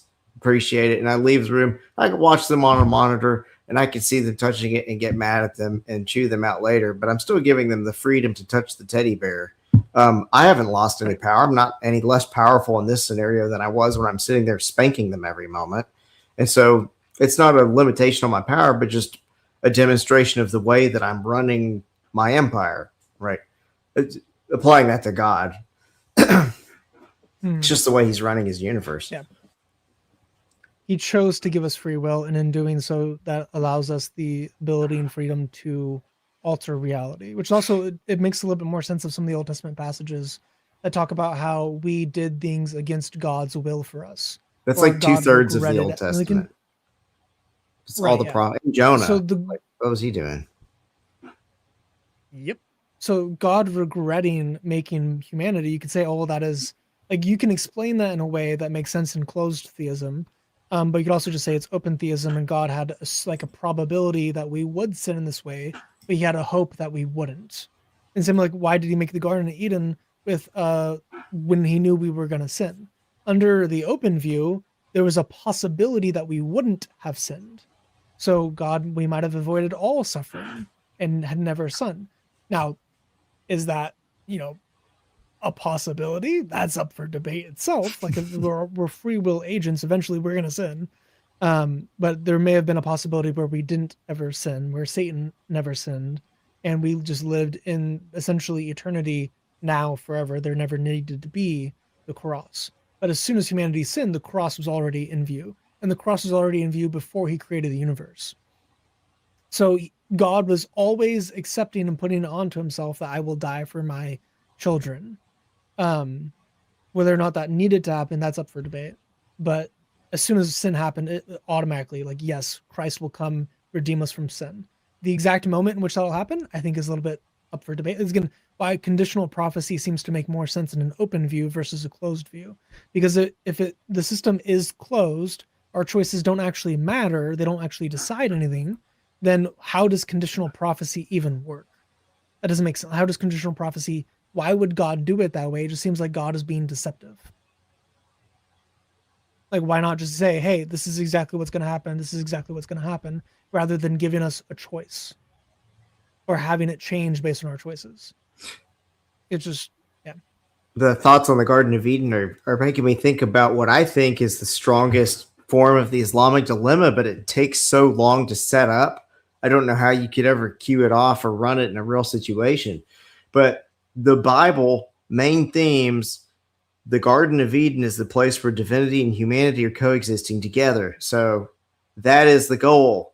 Well, what's the problem? Our own sin has caused us to have to be in exile. And we're desperately trying to get back to that place of the Edenic ideal where we're together. That is the story of the Bible. Now you look at the Quran, and the Quran is confirming and saying that it is we believe in your book and in your books and in the book sent down to us. It's a confirmation of the prior scriptures. Well, it's like the whole main theme of the prior scriptures is this theme of being in God's presence, sin, exile, and needing redemption. None of that's in the Quran. So it's not actually a sequel. But to run that with a Muslim, you have to sit and teach them the Bible and prove all those points. Then you have to sit and teach them the Quran. Well, actually, the Quran is confirming this. It is saying that it's the continuation of the prior stories. So you'd have to demonstrate that is the meta narrative of the Bible. And that's kind of difficult to do, but if you've spent your life reading the Bible, that's the meta narrative of the Bible. That's the big picture story. It has nothing to do with Islam. Oh, also, I just realized that he might have said he's in the green room, but he's in the wrong stream because I didn't use my normal link. So that Steven, poor guy. If you're still here. Oh no, Steven. Or if you joined the normal link, this is a temporary link for call-ins so that anyone can join. So if you can you Discord that to? Oh, it's in the. He's in the. Steven, you're in the Discord. I know. I added him. I also DM'd him with the link, so I'll see if he was in the wrong stream or not. I figured it was a new link, so that's why I clicked it, and here I am. Yeah, absolutely. Poor guy. Oh, I did want to point out one interesting thing. So we went through a little bit earlier how Tav, the last letter of the Hebrew alphabet is a cross in the original Hebrew script. So like the Bereshit, it ends with, the hand is destroyed on the cross. Here we have an interesting story in Ezekiel 9. So this is Old Testament, and it was written originally with either the Paleo Hebrew or the Old Script. It's a little bit of a debate because this happened during the exile. But we could say it might just be the Aramaic script. It could also be the Paleo Hebrew. I would lean towards Paleo Hebrew. If it is Paleo Hebrew, there's a very interesting thing happening in the text. So this is Ezekiel 9. And then he cried out in my hearing with a loud voice, saying, "Draw near, O executioners of the city, with each with his destroying weapon in his hand. Behold, 6 men were coming from the direction of the upper gate, which faces north, each with his shattering weapon in his hand. And among them was a certain man clothed in linen, with a scribe's case at his loins. Then they went in and stood beside the bronze altar." This is the temple. "Then the glory of the God of Israel went up from the cherub on which it had been," so this is the Ark of the Covenant, "to the threshold of the house of Yahweh, to the entrance of the temple. And he called to the man clothed in linen, at whose loins was the scribe's case. Yahweh said to him, Go through the midst of the city, even through the midst of Jerusalem, and put a mark on the foreheads of the men who sigh and groan over all the abominations which are being done in its midst. But to the others he said in my hearing, Go throughout the city after him and strike. Do not let your eye have pity, and do not spare. Kill to utter destruction old men, chosen men, virgins, little ones, women, but do not touch any man on whom is the mark. And you shall start from my sanctuary." So they started with the elders who were before the house. So this is super interesting. In both these passages, it is the same word for this mark. It's also interesting that the eldest people, are the ones in front of the temple. So they started with the old men in front of the temple because they're being a bit more pious. But this mark on the foreheads is literally Tau. It's Tav in the Hebrew. That's too big. So this is the word for the letter. So this is a cross on the foreheads of the people who believe and follow Yahweh sincerely. So those who are saved of the destruction of Jerusalem and of the temple are those who are marked with a cross on their foreheads. And you look at Revelation, and they have a cross on their foreheads to be marked for eternal salvation. So I should have brought this up earlier. Super neat thing in the Bible. This stream was promised to Stephen over 3,000 years ago. I'm super curious if Stephen is. My wife wants me to take the. I'll probably hop off soon, but I'll have to also. Then he also he asked this question: Why does God have to be good? This is the argument of the maximally great being. You can go through that. So if God is maximally great in all these attributes and all these virtues, goodness is one of the virtues in which he's maximally great. And then you can ground goodness and evilness in the morality of God, in his character, the character of God, the unchanging character of God. Stephen lives behind the scenes and will jump up. Are you in the wrong stream, Stephen? Did you join the wrong StreamYard link? He just texted us some nonsense about slime too. It's like he's acting like a goober. There is slime available, and then an emoji with shades on. He's just out there trolling. He doesn't want. Yeah, he's being a weirdo. Oh, he said you do have. So I sent you the link on Discord for the actual this one. Then vomiting. Okay, so we do have that where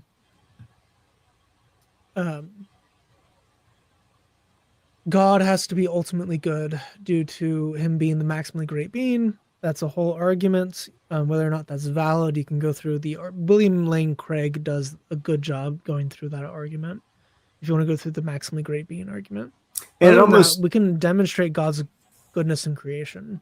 Like beauty exists. Why does beauty exist? Why do Well, emotions that give us warmth exist and all that? there's an argument called the argument from limits, and it's like the simplest being would be all powerful because if they had some kind of limitation, you'd have to explain why there's this limitation. And so then there's this environment or being that's outside, bigger and more constrictive than this being. Well, what is that greater reality? And so eventually you get to what Chris is calling the maximally great being. If the argument for limits hints at the fact that there would be this ultimate being that wouldn't be lacking in any sort of way. And so let's say that God exists and he's just a little bit bad. It's like, what? Like, why is he a little bit bad? What causes that? What is the constriction on him that's, so you can kind of run an argument from limits. It's like, well, if he's the ultimate being, like what would there be out there that's making him a little bit bad? Yeah. You can use that same argument to get to monotheism as well. Like if there's an ultimate being, there's an ultimate power, can there be two ultimate powers? No. Can there be lesser powers? Yes. But ultimately you need one ultimate being to be the grounding of reality, who's the grounding of all existence, but morality itself has to be grounded in the ultimate being's unchanging character and nature. Otherwise it becomes the whims of the gods, and the whims of the gods can change. So what is immoral one day all of a sudden becomes moral, like Islam has that problem. So you need a system where your morality isn't changing day to day based on the whims of the deity, but is stable. You need an orderly universe, an orderly set of logic and rules that govern the universe. You need an orderly set of morality that governs our justice. Otherwise, justice isn't real. If your morality is based on the whims of God, there is no justice anymore. No absolute justice, at least. Because then, if I'm being judged based on the morality of this day, why am I not being judged the morality of that day? In which I was moral that day, but I'm not moral this day. So the God of that system can't be an actually just ruler. So if justice is a thing that actually exists, which if evil exists, justice has to exist. Or I guess you could say justice would, like, there'd be a failure of justice, but the idea of justice is a natural byproduct of good and evil. So if you're positing that God has to be good or is being this ultimate being, you get the idea of justice. You might get the idea of mercy. That's not a direct follow, but justice is a direct follow. And then you run into all these other details that make other systems impossible. Like, hey, you finally made it. Like polytheism, or like a benevolent god, like an evil deity. Like those are not logically possible systems from the philosophy side of things. But and people have written many books on those topics. Yeah, including me. I've written like 14 books, and Out of the darkness he emerges. Yeah. Oh. No, I've not written any books. It's a very tedious task. Chris knows. It sure is. Yes. I've tried before, and I get like 20 minutes in, and I think I've done 20 minutes of work, and as books go, I've done like 2 pages. And if to quote Muhammad Hijab, if the trajectory continues as it is, then I'll be probably 412 before people can get through the first chapter. And so I just abandoned it. But hey, guys. You're a liar! Liar! Underqualified, overconfident, ultra-crepidarian, academic charlatan, right-wing apple polisher. Apple polisher? That will never not be. That's a thing that needs to come back. When you call someone an apple polisher, that's like, that is so old timey, but still doesn't need to come back. So like, that's like calling someone. I mean, a booger eater would be more insulting than an apple polisher. but some, I mean, there's like the way it's used now, it's basically calling you gay. Well, you could, yeah, I guess you could take it that way. But I imagine it'd be like a shoe shiner. You know, an apple polisher is the same type of thing as a shoe shiner, which is Urban what like. Dictionary. Well, anyway, hey guys, I tried to get in earlier, but I was I was not doing it correctly because I'm an ultra trepidarian or whatever Mohammed Job would call it. I just put that as a can't tweet. navigate things. I tweeted, had a Muslim call me ultra crepidarian apple polisher. I'm devastated. Think I might throw in the towel and just convert to Islam. Yep. It's time to hang up the gloves and just They win. They win. you troglodyte. What a dumb insult. Ultra crepidarian. Well, it sounds substantial. But It was Yasser Qadi that popularized that. I don't remember. Really? It was Yasser Qadi? Really? Yep. Okay. He was like encouraging people. He was like, "You need to start calling them ultra crepidarians." Like, That'll do okay. the trick. What did that accomplish? That'll throw them off the trail. You obviously did not go to my high school. That's how you got your you know what beat. Saying words like that. Thinking you're gonna bully someone. Well, I realized that I've probably tuned in at the end of everybody's energy level. It's about to be 1 o'clock my time, so no need to continue on if it just to I was gonna cut you off anyway. Yeah. I gotta get out. I got 3 kids. All of the grandparents are out of town. I'm cooked, man. This was dumb. It's a bad idea. Yeah, no, dude. Like I've had a migraine for 3 hours, so I'm gonna go boy. refresh my ice pack and go to sleep. I was just having withdrawals because So- we skipped last Monday. Yeah. I needed my fix. Yeah. So I'll have to revisit the whole stream because I missed the whole thing. I had a pre-Shabbat gig earlier tonight, and then I had to leave early, and then I got home, and I was like, "Ooh, if they'll have me up, I'll just get on and I'll just be a bit of a pest or whatever, and I'll say, hey Chris, because I think the prompt was, what is the prompt? Like, I'm a Christian, ask me anything. Yeah, I was gonna say, hey, so why do you eat bacon, Chris? But Because it's delicious. it is delicious. I have eaten bacon, so I can attest to that. It is delicious. He knows the wonders. He knows the fruit of the tree of the knowledge of good and evil. It was just bacon laying over a branch. But I realize that I've gone far too late to stir up any. I hope you guys. I hope in the since the beginning of the stream up until this point, you've had some pretty cool stuff going. I saw Chase was on earlier, and he's always got some good stuff to say. And that was when I was in the wrong link, trying to get on, and so then I lost that part of it. I am an ultra crepidarian. I don't know how to work Discord. So anyway, How long were you actually in the green room? Oh, about probably 40 minutes, I would say. And I thought, man, they must really they're probably trying to wrap it up. And then I thought, well, I'll check in with YouTube. It's like analogous to knocking on the wrong home.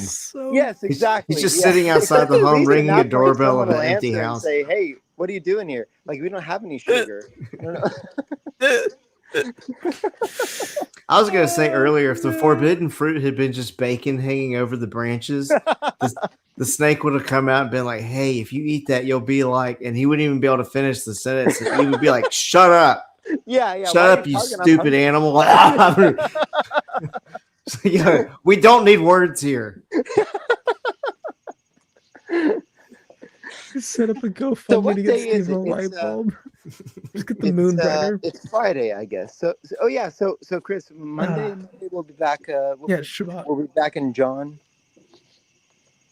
Yeah, we'll be Okay. finishing up John. Steven, Okay. you're into Jewish stuff. You should have candles around there somewhere. Jews have candles everywhere. Yeah, no, well, on Shabbos, or that's what my daughter would say because she's gone full Ashkenazi because she likes Benny Friedman and Mordechai Shapiro. I think I talked with this about Chris. In our house, like it's always Yeah. been Shabbat or Shabbath, and but there's these couple of Orthodox singers, and Weirdos. they do really good music. They do. Benny Friedman and Eighth Day. A lot of their songs are just they're just they're straight from the Psalms. So they have like a cross appeal. Not making a pun with the cross, but like Jews and Christians can appreciate them because it's just from the Psalms. But so my youngest daughter, she's really like loved Benny Friedman and Mordechai Shapiro. They're unsaved Jewish singers, but their music is based off the Psalms, but they're Ashkenazi, and so they pronounce Shabbat as Shabbos. And so in our house now, because she's she's the youngest and she's cute, and so what she says goes. And so she says, "Oh, it's Shabbos. It's going to be Shabbos." And so now, like in our house, it's gone from Shabbat to Shabbos. And I don't remember. She's way too cute to be like, no, it's not. Yeah, Right. I was No, about to you stay must like an have this extra certain 20 minutes dialect. at your house. Yeah. She And was gonna show me like her pink bike. I was super excited about it, so I was gonna stay like an extra 20 minutes just to watch her ride around on her bike. Yes. I was like, I'm gonna get home at like 10 p.m. right now if I leave. What's going home at like midnight? That's fine.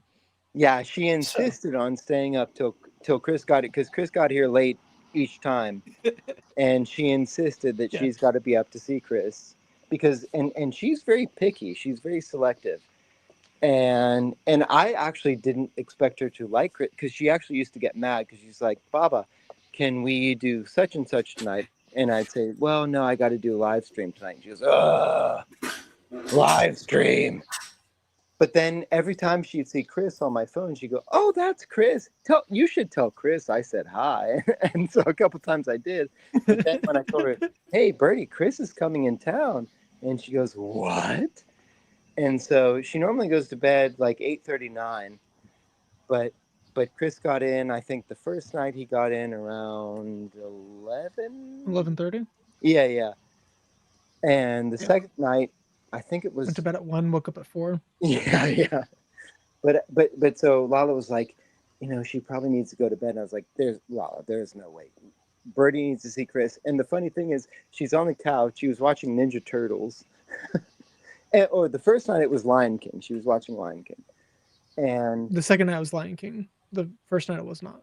oh, okay. So the first night must have been Ninja Turtles then. But she was visibly very tired. And Lala's like, we need to put her to bed. And I said, no, Lala, there's no way that she can't not meet Chris. She's like, yeah, you're right. She's 5, by the way. Well, yeah, she just turned 6. And she was just thrilled. And so the funny thing is, Chris gets in, we all say hi, and then she had some weird moment the first night where she had to show you something. I forget what it was, but she had to show you something. And then she just like took herself to bed. Yeah. She showed me her guitar. Oh yeah. And yeah. Yeah, her little She showed me a couple different things. Yeah, she was thrilled though. And I couldn't because it was pretty late and for her and Lala, my wife was like, she's got to go to bed. And I was like, Lala, we can't. There's no way Chris could be in our house that Bertie can't see. And so we let her stay up. But then she just did, she went through her motions. She's like, hey, oh, yes, hello, Chris. And then she said, look at this. And then she went to bed. Yep. And so I didn't know what your house looked like. I just had the address. And I was pulling up to your house in dark neighborhood. I didn't know which house it was. I was like, oh, I'm going to have to like try to, because I couldn't see the numbers of any of the houses. But then I look, and then in one of the doors, there was a little shape of a head. Yeah, right. And they have like the split door. So like the top of a window I see this like little hedge like shifting back and forth, and I was like, "That's probably Birdie." So then I pulled in Yep, there. it was And I her. see the door immediately swing open. I was like, "Oh, yeah, this is the right house."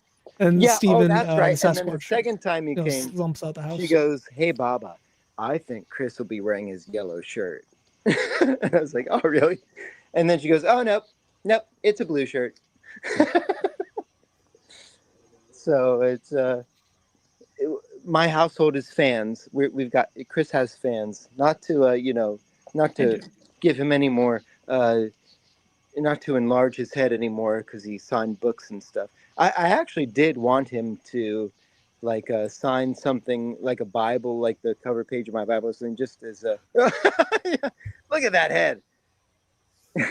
That's a beautiful head right there. It is. It's pretty good. Now, it's the sunburn is wearing off because when he was at my house, he looked like a ready to eat crab, but it's toning down now. The melanin is kicking in. What little he has. What's in that pour? It just like keeps Wow. going, and we see another universe. Chris, Like your Ant-Man. camera is oh wow. Jeez, you can see every skin I cell. count the pores in there. Yeah. That's a pretty good camera. Wow, look at that.